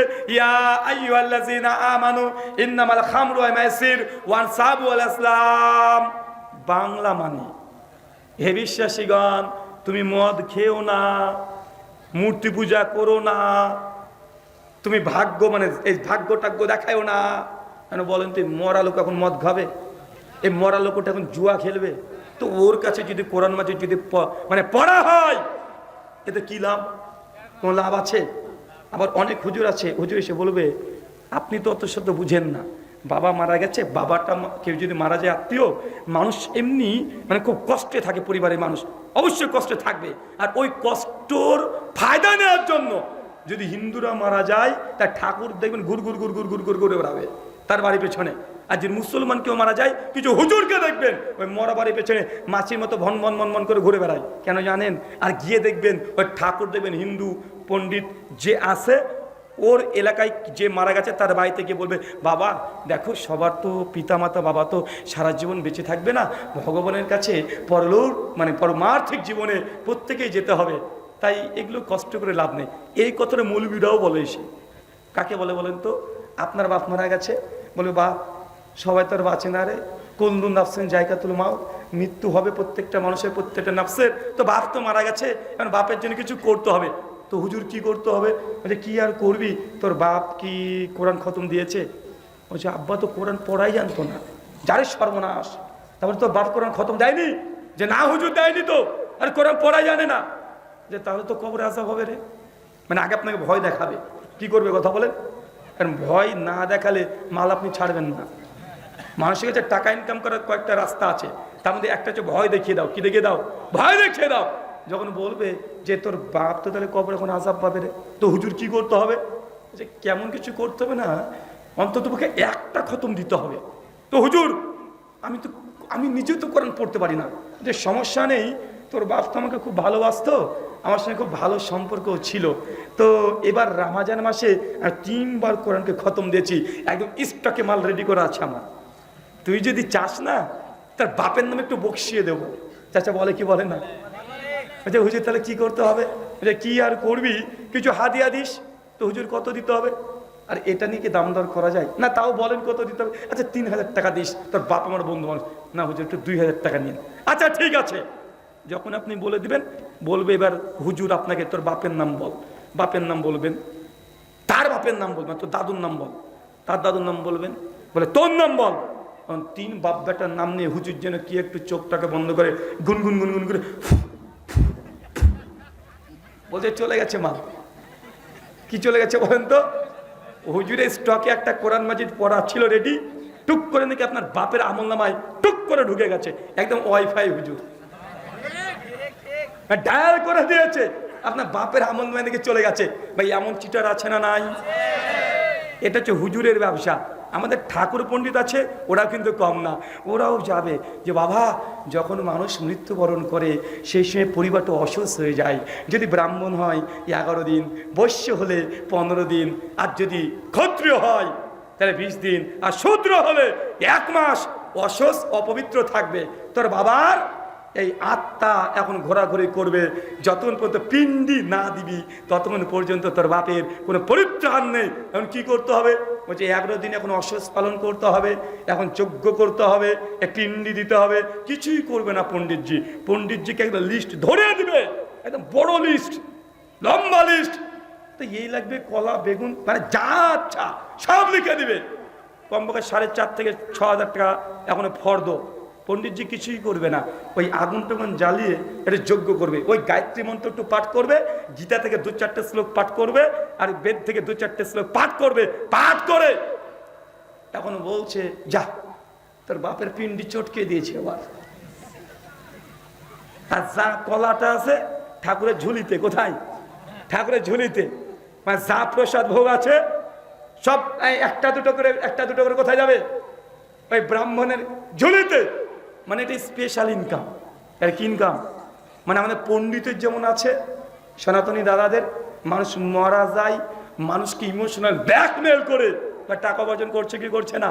মানে মুসলমানের কম নাই। অ্যাকচুয়াল এই কোরআন মাজিদ পাঠ করা যেটা আমাদের সমাজে প্রচলিত আছে, মরা মানুষকে করা, এটা আসলে হিন্দু দাদাদের কাছ থেকে মুসলমানরা ধার করেছে। কথা বুঝতে পারলেন না মনে হয়? হিন্দু দাদারা অনেক আগে থেকে গীতাটিটা পাঠ করে ওই মৃত্যু ব্যক্তিকে জান্নাত মানে স্বর্গে দেয়, মানে মোক্ষ লাভ করায়। ওটা তখন মুসলমান ভাবছে তোমরা যদি গীতা পাঠ করতে পারো, আমরা কেন কোরআন পাঠ করতে পারবো না? হিন্দুদের কাছ থেকে এখানে নিয়ে নিয়েছে। কথা কি বুঝতে পারলেন? মানে অনেক জিনিস বাংলাদেশিরা, ভারতবর্ষ, বাংলাদেশ, পাকিস্তানের মুসলমান হিন্দু আর হিন্দু মুসলমান কাছ থেকে কপি করেছে। কেন জানেন? কারণ একটাই, এই বাংলাদেশ যেটা দেখছেন এটা বাংলাদেশ ছিল না, আজ 50 বছর আগে ছিল। গোটাটাই ভারতবর্ষ ছিল। তো প্রথম থেকে হিন্দুরা ভারতবর্ষের সংখ্যাগরিষ্ঠ, আর মুসলমান হিন্দু মানে দুজন এমনভাবে চলাচল করে। তো একজনের ধর্মের কিছু কিছু আদব কায়দা, কিছু কিছু বিধিবিধান হিন্দুদের চলে এসেছে মুসলমানের মধ্যে, আর মুসলমানের কিছু কিছু বিধান চলে গেছে হিন্দুদের মধ্যে। আমি এই জন্য বারবার একটা কথা বলি, বাংলাদেশে কোনো হিন্দু যখন সালাম দেয়, মানে এত সুন্দর করে সালাম দেয়, ওটা আমাকে বললো আমি অত সুন্দর করে সালাম দিতে পারবো না। আছে না নাই? কথা বলে। সকালবেলা দোকান করলে বিসমিল্লাহ বলে। কালকে তো আবশ্যী ভাইয়ের বাড়িতে আমি যাচ্ছি রাত্রিবেলাতে, তো রাত্রিবেলাতে যখন প্রায় 3:30 বেজে গেছে, সরি পরশু দিন 3:30 বেজে গেছে, গাড়ি থেকে নেমে ওনার বাড়িতে যাব, দেখছি ইসকনের 3-4 জন সদস্য হিন্দু দাদারা রাত্রিবেলা তারা বেরিয়েছে, উনাকে আমাকে দেখে সালাম দিচ্ছে। আনছি আমাকে উনি বলছেন ইসকন, ইসকন আবার মুসলমান হলো কবে থেকে? মানে এমনভাবে সালাম দিচ্ছে আপনি বুঝতে পারবেন না। কেন? বাংলাদেশে যেহেতু মুসলমানের সংখ্যাগরিষ্ঠ, তাই মুসলমানদের আদর্শের প্রভাব হিন্দুদের মধ্যে আছে না নাই? তারা যখন সালাম দেবে বুঝতেই পারা যাবে না, মানে তাদের কথাবার্তা, চাল চলন, মানে পুরোটাই অনেকটাই 90% ধরে নিতেন মুসলিমদের মতো, আছে না নাই? আবার আমাদের ইন্ডিয়াতে চলে যান, আমি আমার নিজের কথাই বলি, 2012 পর্যন্ত যখন আমি জলঙ্গি হাই স্কুলে বা যে কোনো জায়গায় যখন আমরা পড়াশোনা করি, শিক্ষক ঘরে যখন ঢোকে তখন সঙ্গে সঙ্গে দাঁড়িয়ে নমস্কার, এটা আমাদের কালচার। কথা বুঝতে পারলেন না মনে হয়? আমরা হাত তুলে, হিন্দু মুসলমান সবাই। মুসলমান দেখবেন বড় জায়গাতে বক্তব্য দিচ্ছে, প্রথমে বলে নমস্কার, মানে সালাম মুসলমান দেয় না, বরং এটা হয় কোনো যদি মুসলমান দেখে দাড়ি নেই, সাধারণ মুসলমান রাস্তাতে যাচ্ছে, আমি যদি তাকে দেখি, যদি বলি ভাই আসসালামু আলাইকুম, মুসলমান ইন্ডিয়ান যদি হয়, যে দাড়ি চাচা, মানে ও যদি এরকম হয়, ও ভাববে কি বলে, কাকে দিল সালাম, খুঁজে বেড়াবে, মানে ও খুঁজে বেড়াবে কাকে দিল সালাম। তো যদি বলে আসসালামু আলাইকুম ভাই, ও তখন মানে কি যে উত্তর দেবে, মানে টেনশন। ও ভাবে যে আমাকে সালাম দিল কেন, আমাকে কি হুজুর হুজুর মনে হচ্ছে, মুখে তো দাড়ি নেই, মাথায় তো টুপি নেই, আমাকে দিল কেন, মানে টেনশনে পড়ে যায়। কেন বলেন তো? যেহেতু ওখানে হিন্দুদের সংখ্যাগরিষ্ঠ, তাই তাদের আদর্শ মুসলমানদের রন্ধে রন্ধে ঢুকে গেছে। তাই আমরাও দেখেছি, আমি যখন মানে শবে বরাত পালন করতে গিয়েছিলাম, মানে আমার জীবনে প্রথমের দিকে, কারণ আমার এলাকাতে যা আছে সব বেরোলবি, তো প্রথম 2012 থেকে 14 2 বছর মানে বেরেলি ছিলাম। কি ছিলাম? বেরেলি বোঝেন? সুন্নি জিলাপি, বুঝেননি মনে হয়, মানে জিলাপি তরিকার লোক ছিলাম। তো রাত্রিবাতে সবারাতে গিয়েছি, তখন আমাদের একটা বন্ধু মসজিদে এখন গজল বলবে, তো ও তখন বলছে যে আমি একটা গজল বলবো, মৌলানাকে বলছে। বলছে জি বল। ও তখন মসজিদের মাইক নিয়ে বলছে নমস্কার, আমি একটা গজল বলবো। মানে এটা আপনি হাসছেন, মানে এটা হাসি না, কারণ স্কুলে আমরা ওটাই শিখেছি। যখন স্কুলে আমাদেরকে কোনো কিছু বলতে হয়, আগে আমরা নমস্কার দিই, তারপরে আমরা কোনো কথা বলি, তখন এটা আমাদের কালচার। আর আমরা বাচ্চা, সেই সময় 10, 12, 15 বছর বয়স, ওই সময় অত মাথায় নেই যে কোনটা মসজিদ কোনটা মন্দির, কোথায় কি বলতে হয় কোথায় বলতে হয় না। তো ওই গজল বলবে মসজিদের মাইক থেকে, বলছে নমস্কার আমি একটা গজল বলবো, ও সখী না আর কেঁদো না শুরু করছে। মৌলানা থাম, মাইক আছে। তার মানে এটা কি বলেন তো, এ কালচার। এটা কি কালচার? একটা কালচার, একটা কালচার বলে কি করে প্রভাব বিস্তার করে। ঠিক এই কাজগুলো জানে যে গীতা পাঠ থেকেই মুসলমান সমাজে চলে এসেছে। কি মানুষ মারা গেলে এই কোরআনটাকে পাঠ করা। হিন্দু দাদারা দেখবেন মানুষ যদি মারা যায় তো তারা একটা বাৎসরিক একটা অনুষ্ঠান করে না, মানুষকে খাওয়া দাওয়া করায় না। মুসলমান ভাবছে আমরা পারবো না কেন, আমার বাপ মারা গেছে আমিও করবো। ও 40 দিন করে, করে কি করে না? আর 40 দিন না পারলে বাৎসরিক করে, করে কি করে না? করে। এটা হচ্ছে একজন ধর্ম আরেক ধর্মতে মিক্সড হয়ে যায়। কি হয়ে যাওয়া? মিক্সড হয়ে যাওয়া। অথচ এর ধর্মের কোন অংশ না, মানুষ এমনি করছে। কি করছে? এমনি করছে।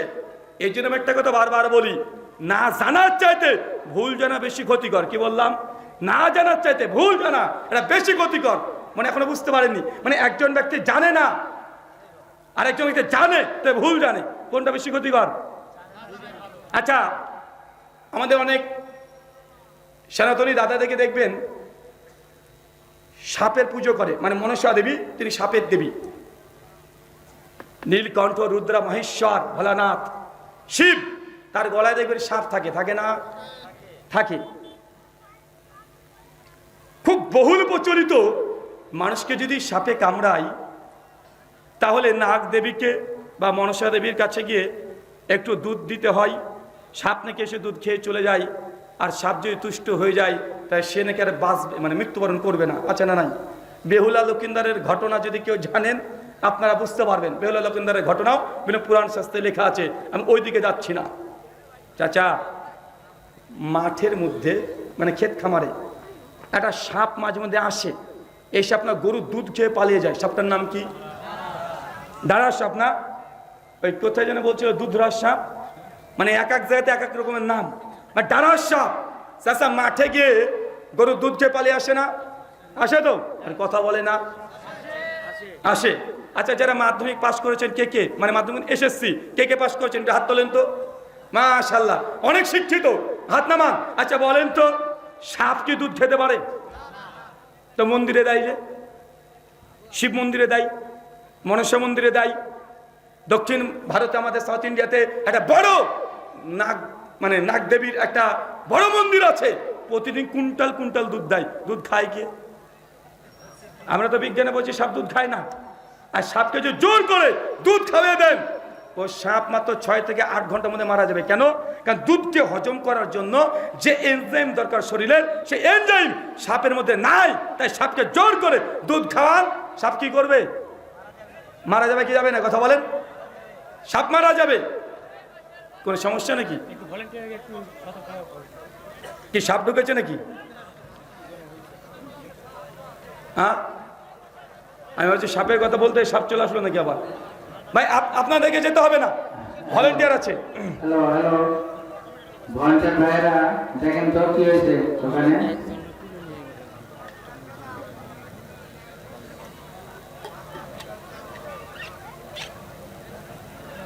ভাই আপনাদের যেতে হবে না, একজনকে প্রয়োজনে মনে কেউ, যাই হোক আপনারা চলে আসেন। সমাজে শুধু স্বেচ্ছাসেবী দল ওখানে আছে, আপনারা চলে আসেন, ভিতরে আসেন, আপনারা ভিতরে চলে আসেন, সমস্যা নাই ইনশাআল্লাহ। আপনি আলোচনা করেন। মানে আপনাকে আমি এতক্ষণ যেটা বুঝাচ্ছি যে সমাজে অনেক কিছু আছে ধর্ম, কিন্তু সেগুলো ধর্ম না। আমরা বিজ্ঞানে পড়লাম সাপ দুধ খায় না, কিন্তু বড় বড় মন্দিরে কুইন্টাল কুইন্টাল দুধ প্রতিদিন দেয়। দেয় কি দেয় না? দেয়। তো দুধ খায় কে? ওটা সম্পূর্ণ ঠাকুর পণ্ডিতের ব্যবসা। কার? পণ্ডিতের ব্যবসা। এরকম যদি আমরা যে তথ্য ডকুমেন্ট দিয়ে বলতে চাই অনেকগুলো হবে। আপনি জানেন শুধু আমাদের ভারতে মানুষের চুল চুল মানে এত পরিমাণে মন্দির থেকে সংগ্রহ করে বিক্রি করে যে প্রত্যেক বছরে মিলিয়ন মিলিয়ন টাকা চুল বিক্রি করে লাভ হয়। কেন? বলছে তুমি যদি ধার্মিক হতে চাও তাহলে তোমাকে ন্যাড়া করতে হবে। কি করতে হবে? কারণ টাক করে দিয়ে বড় বড় চুল বিক্রি করছে। আছে না নাই কথা বলেন ভাই? আমি কোনো ধর্মের সমালোচনা করছি না, আপনি মনে করেন না যে সমালোচনা করছি। আমি বলছি যে ধর্মের মধ্যে কিছু ধর্ম পণ্ডিতরা আছে, সমাজ ব্যবস্থা আছে, যে ধর্মের মূল বিষয়গুলোকে হারিয়ে দিয়ে নিজেদের মর্জি মতো ব্যবসা করার জন্য অনেকগুলো কর্ম করে যে ধর্মে নাই। আচ্ছা বলেন তো, কিছু সাপুড়ে যখন আপনার বাড়িতে আসে, এসে দেখবেন যে সাপ যে বাড়িতে থাকে ও বিন বাজায়, বাঁশি বাজায়, বাজায় কি বাজায় না? আচ্ছা বলে তো সাপ শুনতে পাই, তো সাপ যদি শুনতে না পাই বাঁশি বাজিয়ে লাভ কি? সাপ নাকি মানুষও হয়, ওই যে সিনেমাতে দেখায় সাপ মানুষ হয়ে গেছে।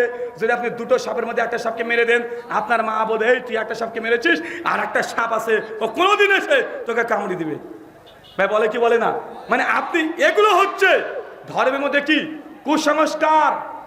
আল্লাহ নবী এই জন্যই বলছেন যে আল্লাহ সুবহানাহু ওয়া তাআলা যে দিন দিয়েছে, যে ধর্ম দিয়েছে, সে ধর্মকে যদি বিকৃত করেন, ধর্মের যা আছে সে ধর্মকে পালন না করে যদি নতুন কিছু মতবাদ যদি তৈরি করেন, নবী কিয়ামতের মাঠে আপনাকে বলবে সুকান লিমান গায়রিবাদি, দূর হও হতভাগা, তুই আমার উম্মত না, আজকে আমার সামনে থেকে চলে যা। আল্লাহ নবী আপনাকে উম্মত হিসাবে স্বীকার করবে না। কি করবে না? স্বীকার করবে না। তাই ধর্ম যদি পালন করতে হয়, ধর্ম পালন হবে সে ধর্মগ্রন্থ দিয়ে। কি দিয়ে? আল্লাহ নবী বলছেন মান আমিলা আমালান লাইসা আলাইহি আমরুনা ফাহুয়া রাদ্দুন।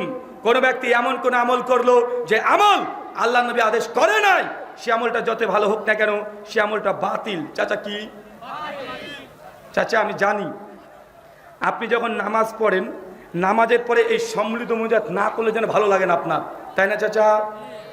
মানে নামাজ পড়লাম দুই হাত তুলে, দোয়া না করলে মনে হয় না যে নামাজটা পড়ে তৃপ্তি পেলাম। মানে আজকে আলোচনা হবে, আলোচনার শেষে মাঝে মধ্যে যদি দাঁড়িয়ে গিয়ে সবাই বলে বলবো ইয়া নবী সালাম আলাইকা, ভালো লাগে না? ভালো লাগে কি লাগে না? আরে ভালো লাগে। মাঝে মধ্যে হুজুরের যখন একটু পানি খাওয়ার মানে সুযোগ হবে, তখন হুজুর বলবে আল্লাহুম্মা সাল্লি আলা, আপনারা বলবেন আর হুজুর চা খাবে। আসে না নাই কথা বলেন? মানে এগুলোতে এই ওয়াজ মাহফিলের মানে একটা ভাব পরিবর্তন করে দেয়। যেমন চাচা আপনি ফরজ নামাজে পড়ে যে একটু মুনাজাত করতে না পারেন, আপনার জন্য ভালো লাগে না। আপনি দুঃখ করে বলেন যে ভাই কিছু কিছু নতুন হুজুর এসেছে, এরা মুনাজাতি তুলে দিল রে বাবা, এরা মুনাজাতি এরা আর করতে দেয় না। আরে ভাই আমরা তো আল্লাহর কাছেই তো চেয়েছি, অন্য কারোর কাছে তো চাইনি। আরে হাতই তো তুলেছি, পা তো আর তুলিনি, খারাপ কেন হবে? চাচা বলে কি বলে না? আপনারা অনেকেই বলেন এই কথা, তাই না? আমি জানি যে নামাজে পরে মুনাজাত না করলে নামাজের যেন কেমন একটা ভাব আসে না, অথচ আমলটা বাহ্যিক দিক থেকে ভালো হলেও আমার নবী যেহেতু করেনি, এই আমলটা কি কি কথা বলেন? বাতিল। তখন আপনি বলতেন হুজুর আরে হাতই তো তুলেছি, সমস্যা কোথায়? দোয়া করবো হাত তুলবো না? চাচা বাথরুম ঘরে ঢোকার দোয়া আছে না নাই? তো হাত তুলেন না কেন? কেন তুলবেন না? ওটা দোয়া না? বাথরুম থেকে বের হওয়ার দোয়া আছে না নাই? তো হাত কেন তোলেন না? আপনি হাত তুলবেন, হাত তোলা যাবে না চাচা? তো ওটা তো দোয়া। আপনি বলছেন দোয়ার আদব হচ্ছে হাত তোলা, তো বাথরুম ঘরে ঢোকার সময় হাত তুলে দোয়া করেন। চাচা এ জামা পরার দোয়া আছে না নাই? হাত তুলেছেন। জুতা পরার দোয়া আছে না নাই? হাত তুলেন। বাড়ি থেকে বের হওয়ার দোয়া আছে না নাই? হাত তুলেন। গাড়িতে ওঠার দোয়া আছে না নাই? হাত তুলেন। রাত্রিবেলাতে স্ত্রীর কাছে যখন যান সেই সময় তো দোয়া আছে না নাই? কে কে হাত তুলেন? কে হাত তুলেন না আপনারা? কেন? আপনি যে মনে করছেন দোয়া মানে হাত তুলতে হবে, হাত না তুলে নাকি দোয়া হয় না, তো আপনি সেই সময় দোয়া কেন তো আপনি হাত তুলেন না? তার মানে বোঝা গেল যে আপনার মন যা চায় সেইভাবে ইবাদত করলে কিয়ামতের মাঠে আল্লাহ নবী কি করবেন? আপনাকে অস্বীকার করবেন। আল্লাহ সুবহানাহু ওয়া তাআলা আপনাকে সেই দিন নবী বলে দিবে যে তুমি আমার উম্মাত নয়। তার জন্য কোরআন হাদিসে যতটুকু আছে অতটুকু করতে হবে। কথা বুঝতে পারলেন আমার? এটা হচ্ছে নবীর উম্মাত হিসেবে থাকার জন্য এতটাই। কি করতে যাবেন? বাড়াবাড়ি হয়ে যাবেন। চলেন আরেকটা হাদিস দেখেন, সহিহ বুখারী কিতাবুন নিকাহ হাদিস না 5063। আল্লাহ নবী বলছেন যে তার স্ত্রীর কাছে 3 জন ব্যক্তি এসেছিল। কয়জন? আরো জোরে, কয়জন? 3 জন। তিনজন ব্যক্তি এসে আল্লাহ নবীর স্ত্রীকে জিজ্ঞাসা করছেন যে আমাদের নবী রাত্রিবেলাতে কি কি আমল করতেন একটু বর্ণনা করেন। তখন আল্লাহ নবীর স্ত্রী বলেছেন যে তোমাদের নবী এই আমল এই আমল এই আমল করতেন। তিনজন সাহাবী তখন বলছে কোথায় আল্লাহ নবী, কোথায় আমরা? তিনি তো নবী, তিনি যে আমল নাও করে তারপরে জান্নাতে যাবে, কিন্তু এই কয়েকটা আমল করলে হবে না। তিনজনের মধ্যে একজন বলছে যে আমি সারা রাত্রি ধরে আমি তাহাজ্জুদে নামাজ পড়বো। কোন নামাজ চাচা? একজন সারা রাত পড়বে। আরেকজন বলছে তুমি সারা রাত তাহাজ্জুদে নামাজ পড়বে, আমি সারা দিনে জীবনে কখন রোজা বাদ দেবো না, রোজা প্রতিদিন করব। আরেকজন বলছে যে ও যদি তাহাজ্জুদ পড়ে, যদি রোজা করে, আমি আবার কি করব? ও বলছে বিয়ে করব না, আমি সন্ন্যাস নিয়ে নিব, মানে বাউল ফকির হয়ে যাব। বিয়ে করলে স্ত্রী কন্যা পুত্রের সন্তানকে সময় দিতে হবে। এখন স্ত্রী কন্যা পুত্রের সন্তানকে সময় দিই, তাহলে আল্লাহকে কখন ডাকবো? আল্লাহকে সময় দিতে পারবো না, এই জন্য বিয়ে করবো না। জীবন চিল্লা দিয়ে দিলাম। কি চিল্লা কথা বলেন? জীবন চিল্লা। এই কথা যখন নবীর সামনে যখন আল্লাহ নবীর স্ত্রী এসে বলছে যে আপনার কিছু সাহাবী এসে এই কথাগুলো বলেছে, আল্লাহ নবীর সামনে বলছেন তাদেরকে আমার সামনে ডেকে নিয়ে আসো। নবীর সামনে ডেকে নিয়ে আসা হয়েছে। সঙ্গে সঙ্গে আল্লাহ নবী বলছেন শোনো, আমি নবী দুনিয়াতে সবচেয়ে আল্লাহকে বেশি ভয় করি। আমি রাত্রিতে নামাজও পড়ি তাহাজ্জুদ, আবার ঘুমাই।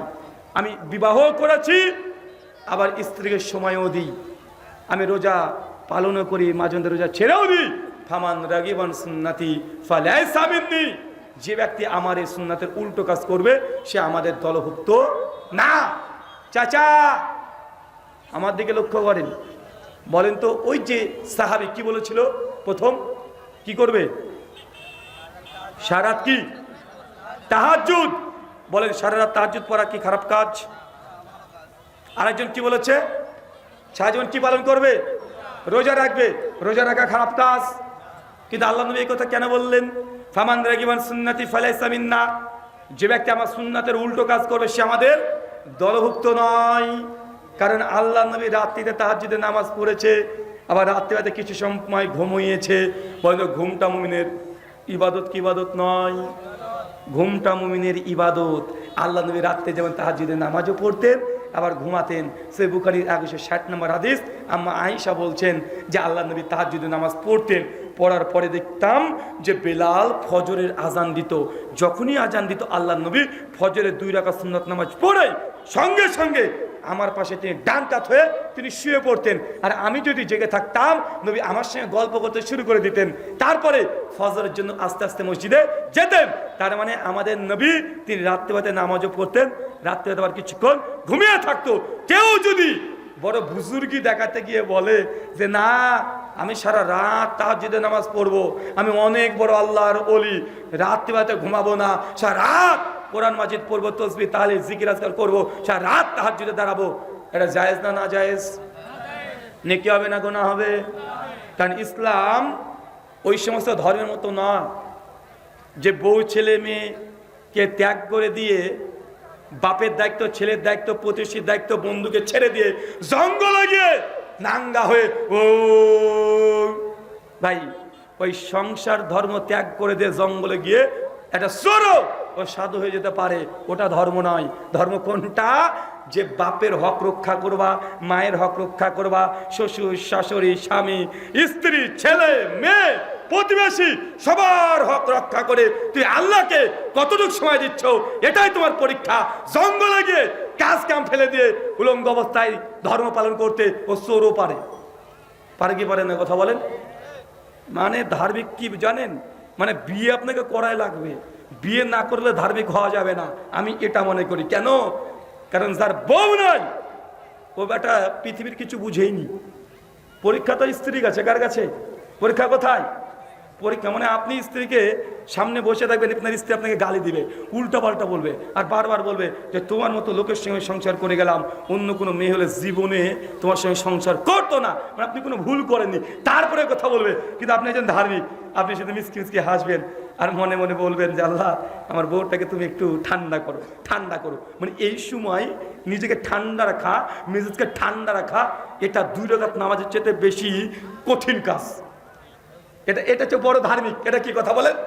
কিন্তু আপনি নিয়ে নিলেন সন্ন্যাস, আপনি হয়ে গেলেন বাউল, আপনার কোনো কিছু লাগবে না, স্বামী স্ত্রী ধর্ম ত্যাগ, পরিবারের কোনো দায়িত্ব নেই, ইনকাম করার কোনো দায়িত্ব নেই, শুধু ভিক্ষা করে খাবেন আর জঙ্গলে গিয়ে ধ্যান করবেন, ওটা ধর্ম না, এটা যে শয়তানি হবে। কি করা হবে? এ বা বেটা ওই জেলখানাতে যারা আছে তারা বড় ধার্মিক, ওরা স্বামী স্ত্রী সঙ্গ পায় না, কোনো কাজও নাই, তাহলে ওদের চাইতে ওই ধার্মিক আর কেউ আছে? কথা বলেন। তাই আল্লাহ নবী পরিষ্কার ইসলামে বলে দিয়েছে, যা নিকাউ মিনা সুন্নাতি ফামান রাগিমান সুন্নাতি ফালাইসা মিন্নি, বিয়ে করা এটা আমার সুন্নাত, যার সামর্থ্য আছে বিয়ে করেনি সে আমার উম্মত না। কথা বুঝতে পারলেন মনে হয়? যদি বিয়ে করার সামর্থ্য আছে বিয়ে করেননি, নবী বলছেন আমার উম্মত না। কেন? আরে বেটা বিয়ের পরেই বোঝা যাবে তুমি কতটা ধার্মিক, বোঝা যাবে না ভাইজান?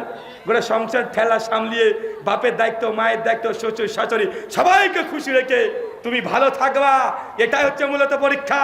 আল্লাহ নবী তার জন্য এই কথা আমাদেরকে বলেছে।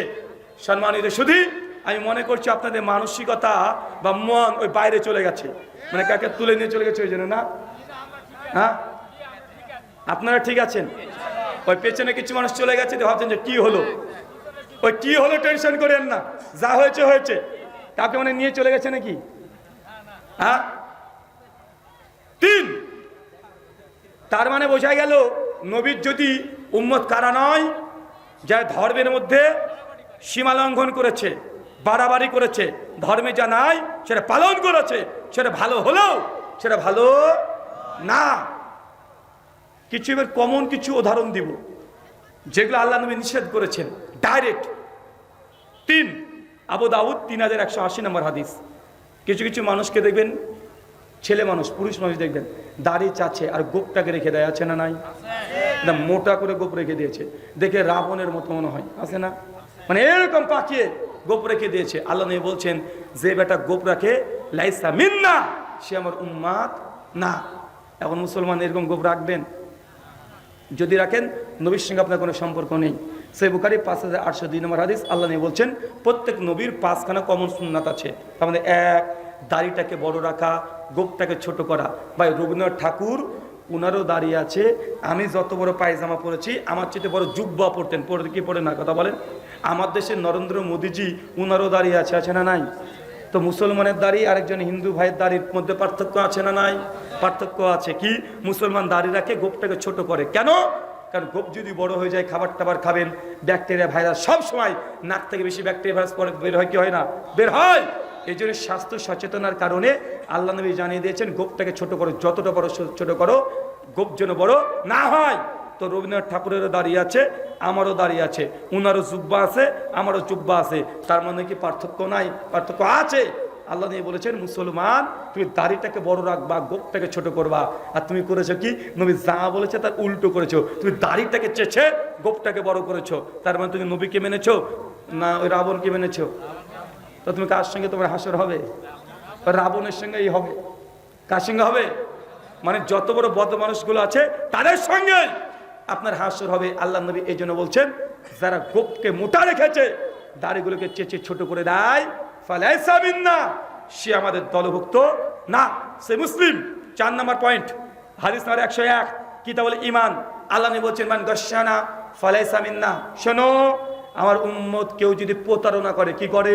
প্রতারণা করে, ফালাইসা মিন্না, সে আমার উম্মাত না। বলেন তো প্রতারণা করেন কি করেন না? প্রতারণা আছে কেন? প্রতারণা করেন না? 2 জন ব্যবসা করছেন, 2 বন্ধু একসঙ্গে, আপনি টাকা মেরে দিয়েছেন, এমন লোক আছে না নাই? চাচা আপনাদের বগুড়া তো খুব বেশি দেখা যায়। বগুড়া তো দই বিখ্যাত, দই বিখ্যাত না বাংলাদেশের? বগুড়া দই বাংলাদেশের বিখ্যাত। তো যখন রাত্রিবাদে গাড়ি নিয়ে যায় তখন দেখি ওই দইয়ের দোকানগুলো চকচক করে সাজানো, আর দইয়ের দোকানে এই হলুদ হলুদ বাল্ব দেওয়া। কোন বাল্ব? হলুদ বাল্ব। আমি প্রথম ভেবেছিলাম যে কি ব্যাপার, হলুদ বাল্ব কেন দেয়? আরে ভাই সাদা বাল্ব দিবে, দেখতে ভালো লাগে, হলুদ বাল্ব কেন দেয়? পরবর্তী সময় বুঝতে পারলাম আসলে হলুদ বাল্ব দেওয়ার মূল কারণ ওই দইয়ের উপরে যদি হলুদ বাল্ব পড়ে তাহলে দইটা দেখতে চকচক করে, দইটা দেখেই খেতে মন চাইবে। মানে এটা প্রতারণা কি প্রতারণা নয়? কথা মানে বুঝতে পারলেন না? রাস্তা দিয়ে যাবেন দেখবেন পেট্রোল বিক্রি করছে বোতলের মধ্যে পুরে, আছে না নাই? আছে না নাই? আছে। এখন আপনি বললেন যে দাদা 1 লিটার একটু তেল দেন, আপনাকে একটা বোতল ধরে দিয়ে দিয়েছে, তেলের দাম নিয়েছে 1 লিটার, কিন্তু তেল দিয়েছে আপনাকে 900 গ্রাম, আছে না নাই? এটা প্রতারণা কি প্রতারণা নয়? এটা প্রতারণা। আপনি চালের দোকানে গিয়েছেন, গিয়ে বললেন যে দাদা চাল দেন আমাকে 5 কেজি, আপনি বললেন ভাই 2 রকমের চাল আছে, চাল কিন্তু একই রকমের, কিন্তু বলছেন 2 রকমের, মানে 2 বস্তা আলাদা আলাদা করে রেখে দিয়েছেন। বলছে এটা 35 টাকা আর এটা 40 টাকা, এটা 1 নাম্বার, এটা 2 নাম্বার, দুটোই 2 নাম্বার, কিন্তু বলে দিচ্ছেন দুটো 1 নাম্বার 2 নাম্বার। আছে না নাই? আছে। এটা প্রতারণা কি প্রতারণা নয়? আপনি বলছেন যে ভাই মোবাইলটা বিক্রি করবেন, যে বিক্রি করব। আপনি বলছেন দাম কত? আমি বললাম 10,000। আপনি বলছেন না ভাই 9,000 টাকা হলে আমি নেব। আমি তখন কসম করে বলছি আল্লাহর কসম ভাই আমি 9,200 টাকা দিয়ে মোবাইলটা কিনেছি, আপনি 100 টাকা লাভ দেন তাহলে মোবাইলটা দিয়ে দিব। অথচ আমি 9,200 টাকা দিয়ে মোবাইল কিনিনি, আমি কিনেছি 8,000 টাকা, কিন্তু মাল বিক্রি করার জন্য আমি মিথ্যা কসম কাটলাম। আছে না নাই? আল্লাহ নিয়ে বলছেন কেউ যদি মিথ্যা কসম কেটে পণ্য বিক্রি করে তার বেচা কেনা বেশি হবে, কিন্তু বরকত কমে যাবে। মানে বেচা কেনা বেশি হবে। মিথ্যা কসম কেটে বিক্রি করবেন, অনেক বিক্রি, কিন্তু রাত শেষে দেখবেন ক্যাশ বাক্স হাত রেখে দেবেন, টাকা নেই, সব মহাজনের বাড়িতে। আছে না নাই? প্রতারণা করে কেউ কখনো বড় হতে পারে না। বড় থাকবে 10 বছর, 20 বছর, 30 বছর, তারপরে ফকির হয়ে যাবে। আপনি দেখবেন যারা প্রতারণা করেছে, সুদ খেয়েছে, ঘুষ খেয়েছে, জনগণের টাকা আত্মসাৎ করেছে, আপনার দেশের প্রধানমন্ত্রী তো টিকতে পারেনি। টিকতে পেরেছে? কথা বলেন, পেরেছে? মানুষের হক যদি কেউ নষ্ট করে টিকতে পেরেছে? অবশ্য আমরা ইন্ডিয়ান তো উদার মন, আমাদের অনেক বড় মন। আপনাদের যেটা লাগবে না সেটা পাঠিয়ে দিবেন, আমরা নিয়ে রেখে দেবো। আপনারা চিন্তা করবেন না, যা ছিল তার চেয়ে ভালো রেখেছি। রানীর মতো আছে। আজ থেকে 20 বছর আগে তাসলিমা নাসরিনকে নিয়েছি না? বা আপনাদের যেগুলো দরকার নেই, অপ্রয়োজনীয় সবগুলো আমাদেরকে দিয়ে দিবেন, আমরা সাদরে গ্রহণ করে নেব। আমরা হচ্ছে কি, ওই যে আল্লাহ নবী হিজরত করেছিল, হ্যাঁ, হিজরত মক্কা থেকে মদিনা হিজরত করেছে, তো যারা হিজরত করেছে তাকে কি বলা হয়? হ্যাঁ, মুহাজির। আর যারা মদিনা আশ্রয় দিয়েছিল তারা কি? আনসার। তো আমরা হচ্ছে আনসার। বুঝতে পারলেন না মনে হয়? যেগুলো যাবে সবগুলো নিয়ে রেখে দিই। আমাদের সমাজে এতটুকু মনে রাখেন, মিথ্যা কসম কেটে যদি ক্রেতার বিক্রেতার মধ্যে কোনো মিথ্যা কসম থাকে, প্রতারণা থাকে, বেচা কেনা বেশি হবে, কিন্তু বরকত থাকবে না, কেউ টিকতে পারবে না। দেখবেন অনেক চিটারি বাটপাড়ি করে বড় বড় বাড়ি দেওয়াল তৈরি করে দিয়েছে, অনেক কিছু করেছে। ওর যদি ছেলের যদি একটু জ্বর হয়, তাহলে বাংলাদেশের ডাক্তার ভালো করতে পারে না, কোথায় যেতে হয়? চেন্নাই, কানাডা, ওখানে জ্বর ভালো করতে হয়। আর আপনার বেটা যদি জ্বর হয় 1 টাকা না পাঠাবে এটা ভালো হয়ে যায়। আচ্ছা না, নাই কথা বলেন কেন? কিন্তু প্রতারণা করেছো, তোমার টাকা ওই জায়গাতে যাবে। কোথায় যাবে? ওই জায়গাতে যাবে। তাই আল্লাহ নিয়ে বলছেন মান গশানা ফালাইসা মিন্না, আমার উম্মত কেউ যদি প্রতারণা করে সে আমাদের দলভুক্ত না। চাচা, মাল বিক্রি করার সময় দাড়ি বাট করাতে যেন কম না হয়। আপনি খুব দাড়ি বাট করাতে এই নাচানাচি করেন, আছে না নাই? মানে মাল একদিক দিয়ে দিচ্ছে আর একদিক দিয়ে পড়ছে। আজকে তো দেখছিলাম ভাই গোস্ত কিনতে গিয়েছে আপনাদের, ওটা কোথায় গো? সিংলায়। মানে দাম নিচ্ছে 20 টাকা বেশি, 680 টাকা বলছিল না? 680 টাকা। আমি দেখ, মানে 680 টাকা। তো মাংস যখন, আরে ভাই দাম তুমি নিচ্ছ ঠিক আছে নাও, তো এদিক থেকে আমরা বেছে দিই এক, আর ও পেছন থেকে দেয় আর এক। কথা বুঝতে পারলেন না মনে হয়? আমরা বললাম যে ভাই আমরা বেছে নিব, 20 টাকা দাম বেশি হলে তুই নে, কিন্তু আমরা বেছে বেছে নেবো। বলছে ঠিক আছে, সমস্যা নেই, কথা মিট হয়ে গেল। এখন আমি বেছে বেছে দিচ্ছি আমরা, আর ও পেছন দিক থেকে ওর মতো মাল ঢুকাচ্ছে। ভাই এটা কি প্রতারণা নয়? তো ব্যবসার ক্ষেত্রে সবচেয়ে বেশি প্রতারণা করে কি করে না? করে। একজন যুবক এসে বলছে, হুজুর প্রতারণা করলে কি নবীর সত্যি উম্মত না? না। বলছে আমি একটা প্রতারণা করেছি। কি প্রতারণা? বলছে আমার গার্লফ্রেন্ডের সঙ্গে প্রতারণা করেছি। তো কি প্রতারণা করেছো বাবা? বলেছিলাম বিয়ে তোমাকেই করব, কিন্তু মন থেকে বলিনি, শুধু তার সঙ্গে সময় কাটানোর জন্য বলেছিলাম। তো আমি বিয়ে করেছি আর এক জায়গাতে, তো এটাতে কি আমি কি প্রতারক হিসেবে চিহ্নিত হবো? আনছি বেটা, তুই জেনা করেছিস, মদ খেয়েছিস, তারপরে এসে প্রশ্ন করছিস আমার উপরে গোসল ফরজ কি না? বুঝতে পারলেন মনে হয়? ও জেনা করেছে, মদ খেয়েছে, তারপরে বলছে যে হুজুর গোসল কি ফরজ হয়েছে? কারণ শুনেছি স্ত্রীর সঙ্গে যদি কেউ শারীরিক সম্পর্ক করে তখন গোসল ফরজ হয়। আমি তো স্ত্রীর কাছে যাইনি, আমি জেনা করেছি। মানে প্রশ্ন অনেকটা এরকম না ভাইজান? আমি এই জন্য বলেছি যে প্রতারণা যদি করতে চাও গার্লফ্রেন্ডের সঙ্গে বেশি বেশি করো। আজ থেকে প্রতারণা করবা, মানে আজ থেকে বলে দাও যে তোমাকে ভালোবাসিনি, ব্রেকআপ। অথচ তুমি ভালোবাসো, কিন্তু কি বলবা? কথা বলেন, ব্রেকআপ। তোকে ভালোবাসিনি বলে তুমি কেটে দাও। সে বুখারী 660 নম্বর হাদিস। আল্লাহ নবী বলছেন, কেউ যদি আল্লাহর খুশির জন্য বন্ধুত্ব গ্রহণ করে বা বন্ধুত্বের সম্পর্ক ছিন্ন করে দেয়, ভালোবাসার সম্পর্ক ছিন্ন করে দেয়, আল্লাহ কিয়ামতের মাঠে ওই যুবককে আল্লাহ আরশের নিচে স্থান দেবে। গার্লফ্রেন্ড আর বয়ফ্রেন্ড এই সম্পর্ক হালাল না হারাম? জান্নাত নিয়ে যাবে না জাহান্নাম নিয়ে যাবে? এখানে যদি প্রতারণা করে বেঁচে পালিয়ে আসেন, নেকি হবে না গুনাহ হবে? তার মানে বোঝা গেল কিছু কিছু সময় প্রতারণা করাটাও ভালো, বিশেষ করে গার্লফ্রেন্ডের সঙ্গে প্রতারণা করবেন। বুঝতে পারলেন না মনে হয়? আল্লাহ সুবহানাহু ওয়া তাআলা তোমাদেরকে বেশি বেশি গার্লফ্রেন্ডের সঙ্গে প্রতারণা করার তৌফিক দিক। দেখেছেন?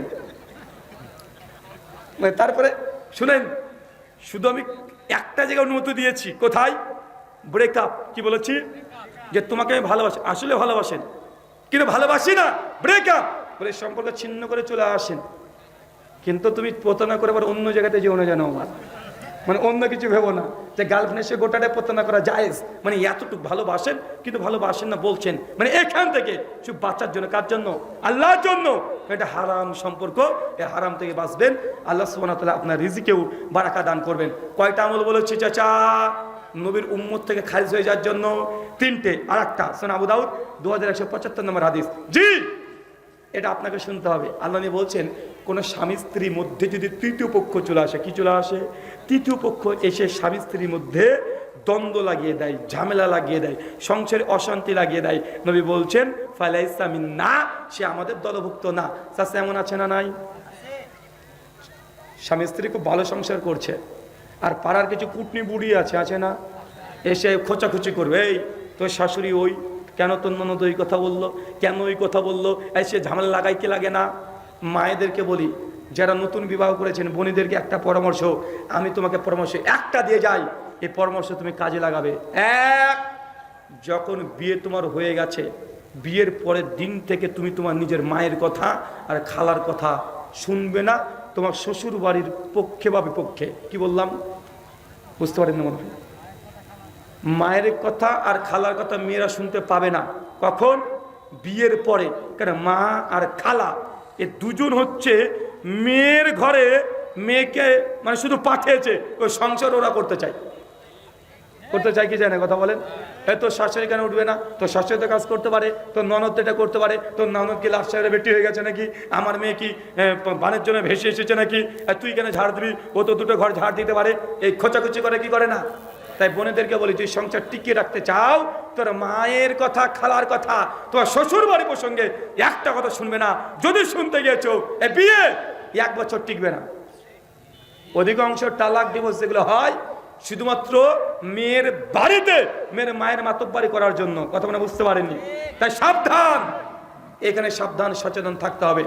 5, আল্লাহ জানাচ্ছেন, সুনান আবি দাউদ 3180 নম্বর হাদিস, মৃত মানুষের সামনে শোক পালন করা। কেমন? মানুষ মারা গেছে, বুক চাপড়াচ্ছেন, ও বাবা গো, ও মা গো করে। কিছু কিছু মেয়ে মহিলারা আছে না নাই? বুক চাপড়াচ্ছে, তার কি বলছে, ছন্দ দিয়ে কান্না করছে, আমার বাপ এই খেতে চেয়েছিল, মানে কত কিছু করে, মাতম করে, আছে না? নবী বলছেন, যে মৃত ব্যক্তি যিনি মাতম করে, ফালাইসা মিন্না, সে আমাদের দলভুক্ত না। কিয়ামতের মাঠে আল্লাহ নবী আপনাকে অস্বীকার করবে। মেয়েরা, মায়েদের কাছে পরামর্শ, আপনি মৃত মানুষের সামনে বেশি বেশি কান্নাকাটি করেন, বেশি বেশি চেঁচামেচি করেন। আমি জানি আপনার আত্মীয় যদি মারা যায়, বাবা মা ছেলে যদি মারা যায়, হৃদয় থেকে রক্তক্ষরণ হবে, কান্না অবশ্যই আসবে, কিন্তু মাতম করে নয়, চিৎকার দিয়ে নয়, বুক ফেরা দিয়ে, মানে পোশাক আশাক কোন দিকে আছে কোনো হুঁশ নেই, এমন আছে না নাই? যদি কান্না করতে মনে চাই, দৌড়তে দৌড়তে গিয়ে মাঠে চলে যান, জঙ্গলে চলে যান, ঘরের মধ্যে চলে যান, বুক ফাটে কান্না করেন, কিন্তু মৃত মানুষের সামনে কান্না করা যাবে না। সামান্য চোখের পানি বের হতে পারে, স্বাভাবিক যে মানবিক যে দুঃখ বেদনা থেকে কিছু কান্না আসতে পারে, কিন্তু মাতম করে চিৎকার মেরে হাউমা করে কান্না করা, আর সেই মৃত ব্যক্তির পেছনকার জীবনীকে একদম জীবনী শুনে শুনে কান্না করা, আল্লাহ বলছেন লাইসা মিন্না, তারা আমাদের অন্তর্ভুক্ত না। আপনাকে আর একটা পরামর্শ দিয়ে যায়, মৃত মানুষকে আল্লাহ নবী বলছেন, আরে জীবিত মানুষকে আঘাত করলে যতটা লাগে, মৃত মানুষকে সেম যদি আঘাতটা করে তার ডবল লাগে। কি লাগে? বুঝতে পারলেন না মনে হয়? মানে এই যে একটা মানুষকে আপনি একটা থাপ্পড় মারলেন জীবিত, যতটা ব্যথা পেল এই ত্বকে, একটা মানুষ যখন মারা যায় তারপর যদি সে মানে আঘাতটা করা হয় তার ডবল লাগে। তার জন্য মৃত মানুষের কাছে গিয়ে বুক চাপড়ানো, তার বুকে বাড়ি দেওয়া, অতিরিক্ত তার গায়ে টাচ করা, এগুলো আল্লাহ নবী নিষেধ করেছেন। কথা বুঝতে পারলেন? কিন্তু আমাদের মায়েরা বেশি করে কি করে না? তুমি যদি তোমার বাপের যদি উপকার করতে চাও, মৃত ব্যক্তির উপকার করতে চাও, তোমার কান্না করে কোনো উপকার হবে না। এক আনা তোমার কান্নার চোখের পানি দিয়ে আল্লাহ তোমার বাপের জন্য কি লিখবে না। যদি কিছু করতে চাও, সেই মুসলিমের হাদিস, আল্লাহ নবী বলছেন মানুষ মারা গেলে তার প্রত্যেক আমল বন্ধ হয়ে যায়, ইল্লা সালাসা, তিনটে আমল শুধুমাত্র চলতে থাকে। এক, সাদগায়ে জারিয়া, মৃত মানুষের নামে দান সাদগা করবেন। ভালো ভালো কাজ যেগুলো আছে, মসজিদ তৈরি করে দেওয়া, মাদ্রাসা তৈরি করে দেওয়া, একটা এতিম মানুষকে নিয়ে এসে তার দায়িত্ব নিয়ে নেওয়া, কোনো বিধবা নারী থাকলে তার খরচ বহন করা, এলাকাতে যদি টিউবওয়েল না থাকে টিউবওয়েল পুঁতে দেওয়া, ওযুখানা করে দেওয়া, সামাজিক কাজ করা, এই কাজগুলো করবেন। এগুলো মৃত ব্যক্তির জন্য কল্যাণকর হবে। কথাকে বুঝতে পারলেন? কিন্তু আমরা করি যেগুলো করতে নেই সেগুলো আমরা বেশি বেশি করি, আছে না নাই? আচ্ছা, কয়টা আমলের কথা বলেছি বলেন? কয়টা বললাম? 5টা বলেছি। জি, আচ্ছা চট করে দাঁড়িয়ে বলেন তো কি কি বললাম? তুমি মিডিয়া, হ্যাঁ মিডিয়াকে নেওয়া যাবে? হ্যাঁ, আচ্ছা আগে আপনারা বলেন। 5টা আমলের কথা বলেছি, যে 5টা আমল করলে কিয়ামতের মাঠে নবী আপনাকে অস্বীকার করবে। কয়টা বলেছি? 5টা। চট করে ধরে একজন বলেন তো। এই মিডিয়া তুমি বলো। এই আরেক মিডিয়াকে ধরো তো, ক্যামেরা ধরো, মিডিয়া উত্তর দেবে। ওর দিকে ক্যামেরা করো। 1, দিন বিকৃত করা। 2, মাশাআল্লাহ, কেউ যদি বিদআত করে। 3, প্রতারণা করেছো নাকি কারোর সঙ্গে? করেছি তো। 4,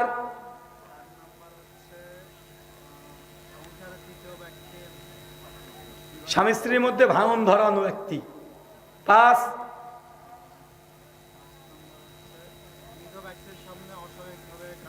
মাশাআল্লাহ, মাতম করে কান্না করে মৃত ব্যক্তির সামনে। আরেকটা আছে, মানে উনি দুটো মানে একটা পয়েন্টকে দুটো ধরে নিয়েছে। এটা দিন বিকৃত করা, বিদাত করা, এ দুটো মিলেই একটা পয়েন্ট। আরেকটা আছে, আরে ওটাই একই, ওটা শুধু ব্যাখ্যাতে বলেছি। আরে ওটা প্রতারণার মধ্যে বলেছি। 4, মানে আমার আলোচনার শেষে একটা সামারি। এই 5টা পয়েন্ট মনে থাকলে গোটা বক্তব্য আপনার মাথায় মুখস্থ থেকে গেল, মানে সব ভুলে যান। এই 5টা পয়েন্ট মনে থাকলে আপনি বুঝতে পারবেন যে এই 5টা কাজ করা আর যাবে না, করলেই নবীর উম্মত থেকে খারেজ হয়ে যাবেন। কথা বুঝতে পারলেন না মনে হয়? কিরে ভাই, গোপ মোটা করা ভুলে গেছেন? দাড়ি চাচা, গোপটাকে বড় করা, বলছি এটা বলা যাবে না, কারণ অনেকেরই দাড়ি নাই। চাচা, অনেককে দেখছি চাচার বয়স হয়ে গেছে তাও এখনো দাড়ি রাখেননি, ব্যাপার কি? আর যুবকরা এখনো দাড়ি রাখেননি কেন ভাই? হ্যাঁ, দাড়ি আপনার রাখেননি কেন? আরে কেন রে ভাই, রাখেন না কেন? হ্যাঁ, দাড়ি মানে আমাদের যুবকদের ভাবনা যে যে দাড়ি রেখে দিই তাহলে ভালো বউ পাওয়া যাবে না। হ্যাঁ, আপনি কি মনে করছেন হুজুরদের বউ দেখতে খারাপ হয়? হ্যাঁ, আরে দাড়িওয়ালা বউগুলোকে আপনারা দেখতে পান না, তাই অনেক বেশি বেশি সুন্দরী হয়। কথা মনে বুঝতে পারলেন না? আপনি মনে করছেন যে দাড়ি রেখে দেন ইয়াং অবস্থায় বউ ভালো পাবেন না, এটা ভুল ধারণা। মিশকাতের 73 নম্বর হাদিস, আল্লাহ নবী বলছেন এই আসমান জমিন সৃষ্টি হওয়ার 50,000 বছর আগে আল্লাহ প্রত্যেকে মানুষের ভাগ্য লিখে রেখেছেন। তাই আপনার বিয়ে কার সঙ্গে হবে এটা তাকদির আগে লেখাই আছে। দাড়ি থাকলেও ওটাই পাবেন, দাড়ি না থাকলেও ওটাই পাবেন। আপনার জিনিস আমরা নিতে যাব না, বুঝতে পারলেন না মনে হয়? আরে দাড়ি থাকলে যেটা আপনি পাবেন, দাড়ি যদি না থাকে ওটাই পাবেন। আপনি টেনশন কিসের রে ভাই? তাকদির তো লেখাই আছে। আর বিয়ে কি আপনার ইচ্ছে মতো করতে পারেন আপনি? কতজন আছে বিয়ের পিঁড়িতে বসে বিয়ে ভেঙে যায়, আছে না নাই? আবার যার সঙ্গে বিয়ে হওয়ার কথা ছিল না, মানে প্রথমে দেখেছে পছন্দ হয় নাই, তার 20খানা মেয়ে দেখেছে, ঘুরে ফিরে প্রথমটার সঙ্গে বিয়ে হচ্ছে, আছে না নাই? গোটা দুনিয়ার মেয়েকে দেখে এসেছে, লাস্টে বাড়ির পেছন থেকে বিয়ে করে নিয়ে চলে আসে, আছে না নাই? তো বিয়ে তোমার ইচ্ছে মতো হয় না, এটা তাকদির, কখন যে কার সঙ্গে হয়ে যাবে তুমি নিজে বুঝতে পারবে না। তাই ভেবো না যে তোমার দাঁড়িয়ে আছে বিধায় ভালো বউ পাবে না, তুমি দাঁড়িয়ে রেখে দাও। নিঃসন্দেহে তোমার দাঁড়িয়ে থাকলেও যেটা পেতা, না থাকলেও ওটাই পাবা। দাঁড়িয়ে রাখা যাবে ইনশাআল্লাহ। কে কে বিয়ে করেননি তারা হাত তোলেন তো। এই কটা ও মানে উঠছে, একটু আবার উঁচু হয়ে দেখাচ্ছে। হ্যাঁ বুঝেছি, খুব দুঃখে আছো তুমি না, মানে বিয়ে করেনি ও আবার হাত নামাবেই না মনে হচ্ছে আজকে, তোমারটাও দেখেছি। তার মানে অনেকে বিয়ে এখনো করেনি। কেন রে ভাই? হ্যাঁ বুঝতে পারিনি, দেয় নাই কি? আব্বা মা দিচ্ছে না? না আচ্ছা, কি বল আব্বা মা? নিজের পায়ে এখন দাঁড়াতে পারিসনি, তাই তো? নিজের পায়ে এখনো দাঁড়াতে পারিসনি, কথা বললে তো খারাপ হয়ে যায়। চাচা মানুষ পাশে আছে, নিজের পায়ে দাঁড়াতে দাঁড়াতে দেখো আবার বয়সের 50 পার হয়ে গেলে এখন থাকার বললাম না, ওই পা দাঁড়াতে গিয়ে বয়স 50 পার করে দিবে, তোর বউর পালিয়ে যাবে অন্য কিছু যদি না দাঁড়ায়। তাই সাবধান। যাই হোক, যদি এমনই হয়, সূরা নূর 34 নম্বর আয়াত নিয়ে আব্বার কাছে চলে যাবা, বলবো আব্বা দেখো সূরা নূরের 34 নম্বর আয়াত আল্লাহ বলেছেন, কেউ যদি তার নিজের যৌবনকে হেফাজত করার জন্য বিয়ে করে, আল্লাহ তার রিজিক বাড়িয়ে দেয়। কি করে কথা বলেন? রিজিক বাড়িয়ে দেয়। তো কোরআনের আয়াতটা বাড়িতে সুন্দর করে বড় করে প্রিন্ট করে দেওয়ালে লাগিয়ে রাখবে। কথা বুঝতে পারছেন? মানে বাংলার আরবি দুটোই একসঙ্গে একদম বড় ফ্রেমে রেডি করে বাঁধিয়ে রাখবে। ইনশাল্লাহ বাপ মা যদি পড়া নাও জানে, হুজুরকে নিয়ে পাঠিয়ে দিবে। আল্লাহ সুবহানাহু ওয়া তাআলা তোমরা যারা বিয়ে করোনি, তোমাদের বিয়ে করা তৌফিক দান করুন সকলে পড়ে আমিন। প্রশ্ন তো হবে না ছুটি? হ্যাঁ প্রশ্ন তো দেবো। জি জি আচ্ছা, একজন আসেন তো, প্রশ্ন করেন তো। আচ্ছা, আমার লেখা কিছু বই আছে। হ্যাঁ, এই মহিলাদের মসজিদ গমন ভ্রান্তি নিরসন, আরো বই আছে তৌফিকুল বারি। যারা আহলে কোরআন, শুধু কোরআন মানে হাদিস মানি না, তারা বুখারীর প্রায় 50 খানা হাদিসকে তারা অস্বীকার করতে চায়। যে যে হাদিসগুলোকে অস্বীকার করতে চায় তাদের পাল্টা জবাব দেওয়া হয়েছে এই বই। মানে বুখারী 50টা হাদিসকে তারা জাল বলতে চেয়েছে, এটা তো জবাব দেওয়া হয়েছে। আরো বই আছে হাত কোথায় বাঁধবেন, ফিতরা টাকা দিবেন না খাবার দিবেন, তাকলিদ ভ্রান্তি নিরসন, আর খ্রিস্টানদের জবাবে বড়দিনের উপহার। এই বইগুলি স্টেজের ডান দিকে পাওয়া যাচ্ছে, যাদের প্রয়োজন সংগ্রহ করবেন। জি পড়তে থাকেন, আপনি পড়েন। অনেক মানুষের হক নষ্ট করেছে, একে একে সবার থেকে ক্ষমা চাওয়া সম্ভব না। এই ক্ষেত্রে ক্ষমা পাওয়ার উপায় কি? প্রথম কথা, যতটা সম্ভব ততটা করবেন। কি বললাম? যতজনের হক নষ্ট করেছেন তাদের সম্পর্কে যদি অবগতি থাকেন, তাদের কাছে ক্ষমা চেয়ে নেবেন। আজ যদি না সবার কাছে পাচ্ছেন না, এমন কিছু আছে যে ব্যক্তির হক নষ্ট হয়েছে তাকে চিনেন না, হারিয়ে গেছে কোথায়, তাহলে যত টাকা আপনি হক নষ্ট করেছেন ওই টাকাটা ওই ব্যক্তির নামে গরিব মিসকিনের মধ্যে বন্টন করে দিবেন ইনশাআল্লাহ। তাহলে ওই যে ওই ব্যক্তির টাকা আপনি দান বন্টন করে দিলেন, ওই ব্যক্তি নাকি পেয়ে যাবে। শুকরান। আমাদের যুবকদের একটি ক্লাব আছে যা সুদের উপর প্রতিষ্ঠিত। উক্ত ক্লাবের 1 খণ্ড জমি আছে বাজার সংলগ্ন, কিন্তু ওই বাজারে কোনো মসজিদ নাই। আমাদের ওই ক্লাবের জমিটি ওয়াক্তিয়া মসজিদ করার জন্য দান করা যাবে কি? প্রশ্নটা আবার বুঝতে হবে। আমাদের এটা রাখলাম, আমি পরে পরে জানাচ্ছি এটা। জি দোকান উদ্বোধনের দোকান জি অনেকে বলে আকীদা মানহাজ ঠিক থাকলে হবে, দাড়ি না রাখলেও চলবে। আকীদা মানহাজ ঠিক থাকলেই হবে, দাড়ি না রাখলেও হবে। ভাই আকীদার মধ্যে দাড়ি চলে আসবে। হ্যাঁ, ওনার জন্য কি বলা যায়? উনি আবার আহলে হাদিস বলেন। আরে সর্বনাশ, ওর আহলে হাদিস। হ্যাঁ হ্যাঁ হুজুর মদ খায় আহলে হাদিস, এরকম নাকি? পরের প্রশ্ন। আমাদের সমাজে এক মিনিট, আমাদের সমাজে এটা আছে। মূল কথা হচ্ছে দেখেন, দাড়ি রাখা ইসলামী এটা একটা বাহ্যিক আপনার জন্য একটা ফরজ বিধান। কেউ যদি কথা বলে দাড়ি রাখা জরুরত নেই, প্রয়োজন নেই, অস্বীকার করে, তাহলে সেটা কুফরির ফতোয়া জারি হবে। কিসের? কুফরি। আর কেউ যদি বলে যে না ভাই দাড়ি রাখা উচিত, নবী সুন্নাহ, এটা রাখতেই হয়, আমি রাখতে পারি না, নিজের গুনাহকে স্বীকার করে নাই, তাহলে এই ব্যক্তিকে কুফরি ফতোয়া দেওয়া যাবে না। কেন? এ ব্যক্তি ফাসেক, সে হুকুমকে স্বীকার করেছে।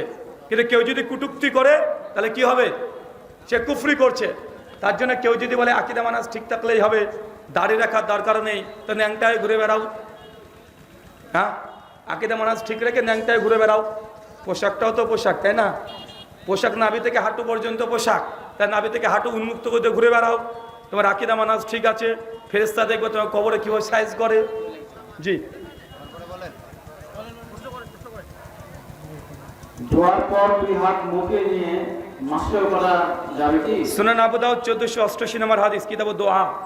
আল্লাহর নবী জাবির বিন আব্দুল্লাহ রাদিয়াল্লাহু আনহু থেকে হাদিস বর্ণনা আছে যে আল্লাহর নবী তিনি যখন 2 হাত তুলে কুনুতে নাজিলা বা এই দোয়াগুলো পড়তেন, সেই সময় তুমি মুখে মাসা করতেন।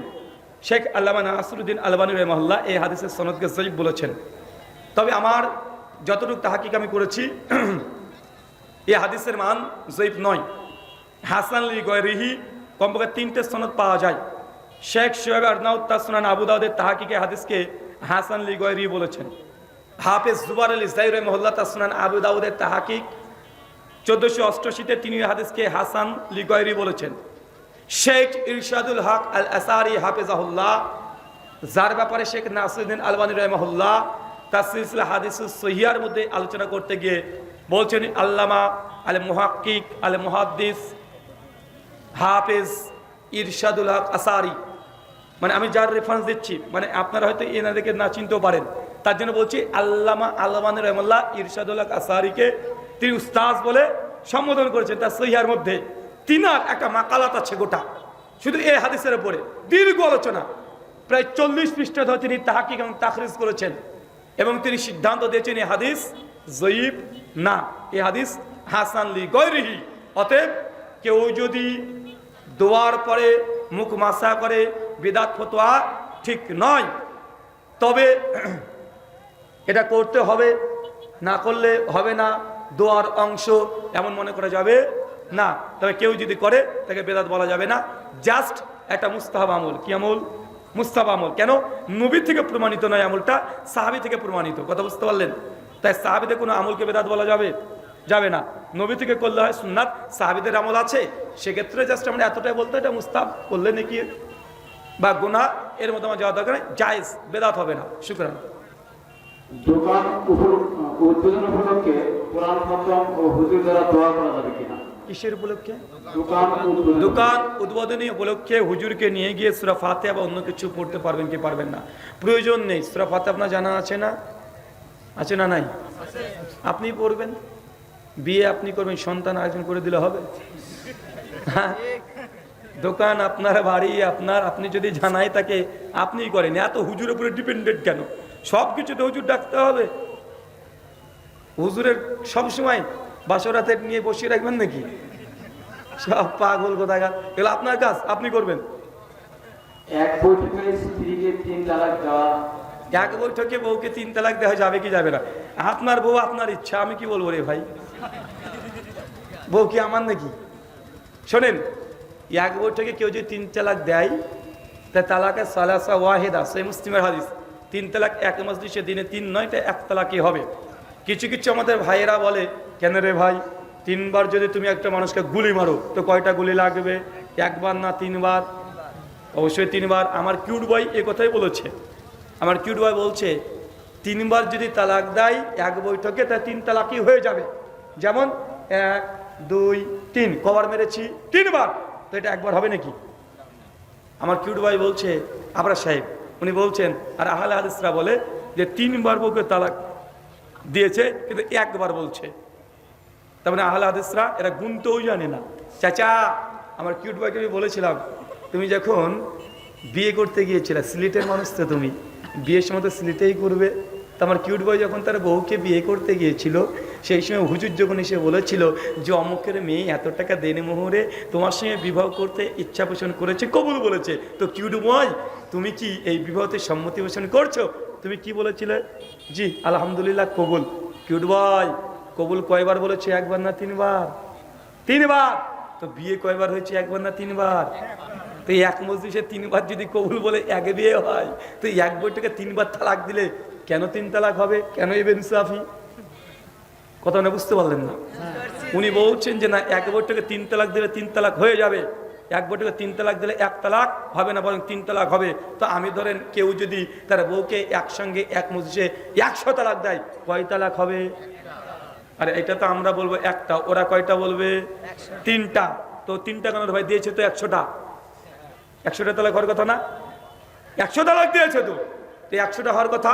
জবাব দিয়ে আমার কিউড ভাই বলেছে, আরে একজন পুরুষকে তো 3-এর অধিক তালাক দেওয়া জায়েজই না, তার কাছে পাওয়ারই নেই যে 3-এর বেশি তালাক দিবে।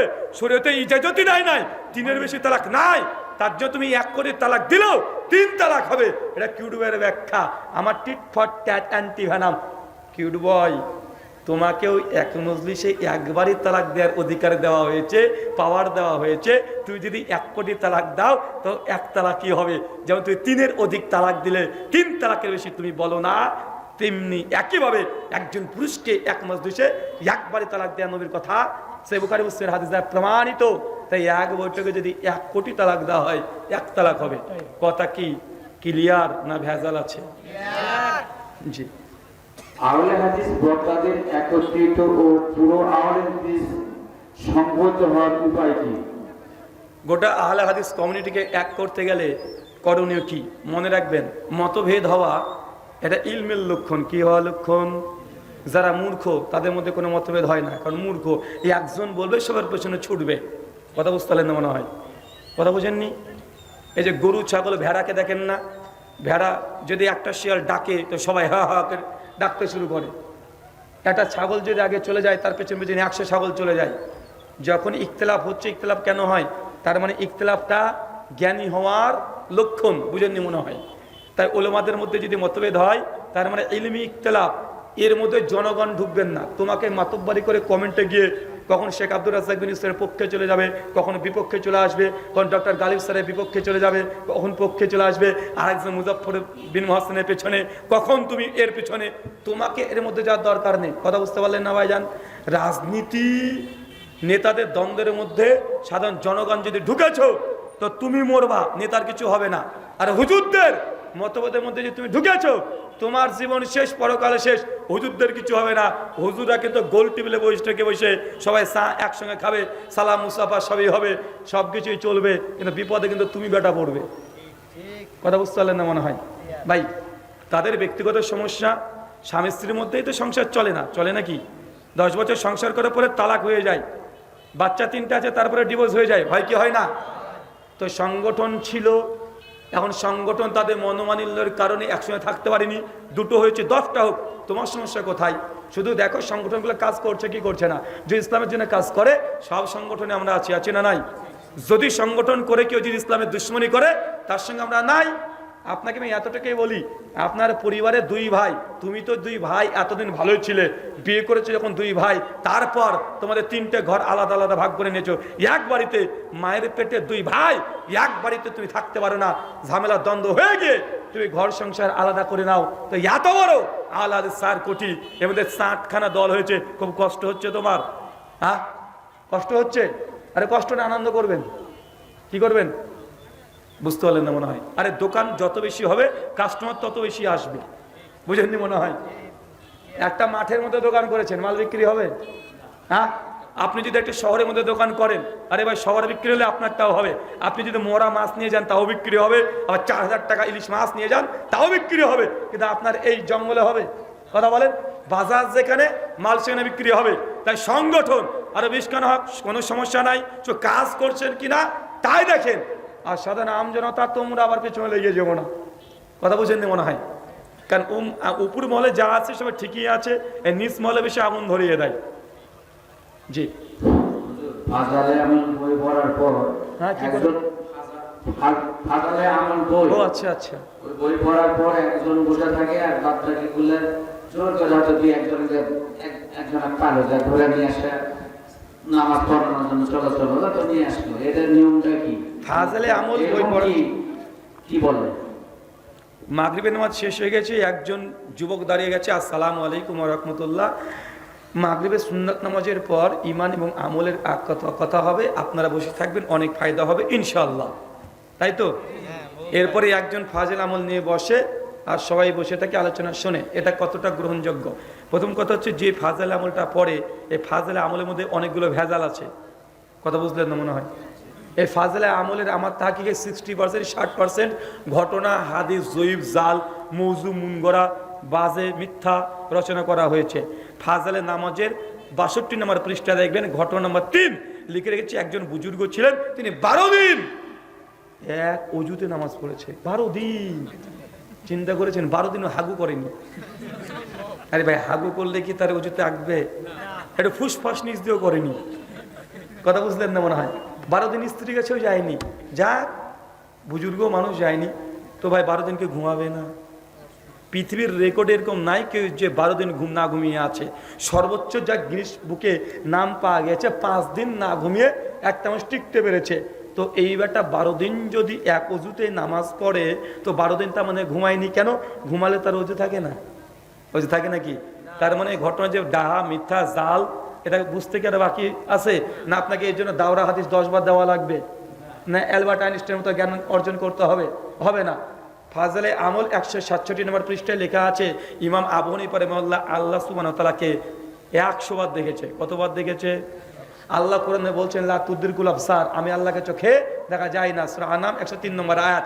মুসা নবী আল্লাহকে দেখতে চেয়েছিল, নবী মুসাকে আল্লাহ বলেছেন, লান তারানি, মুসা তুমি দেখতে পাবে না। সূরা আরাফ 135 নম্বর আয়াত।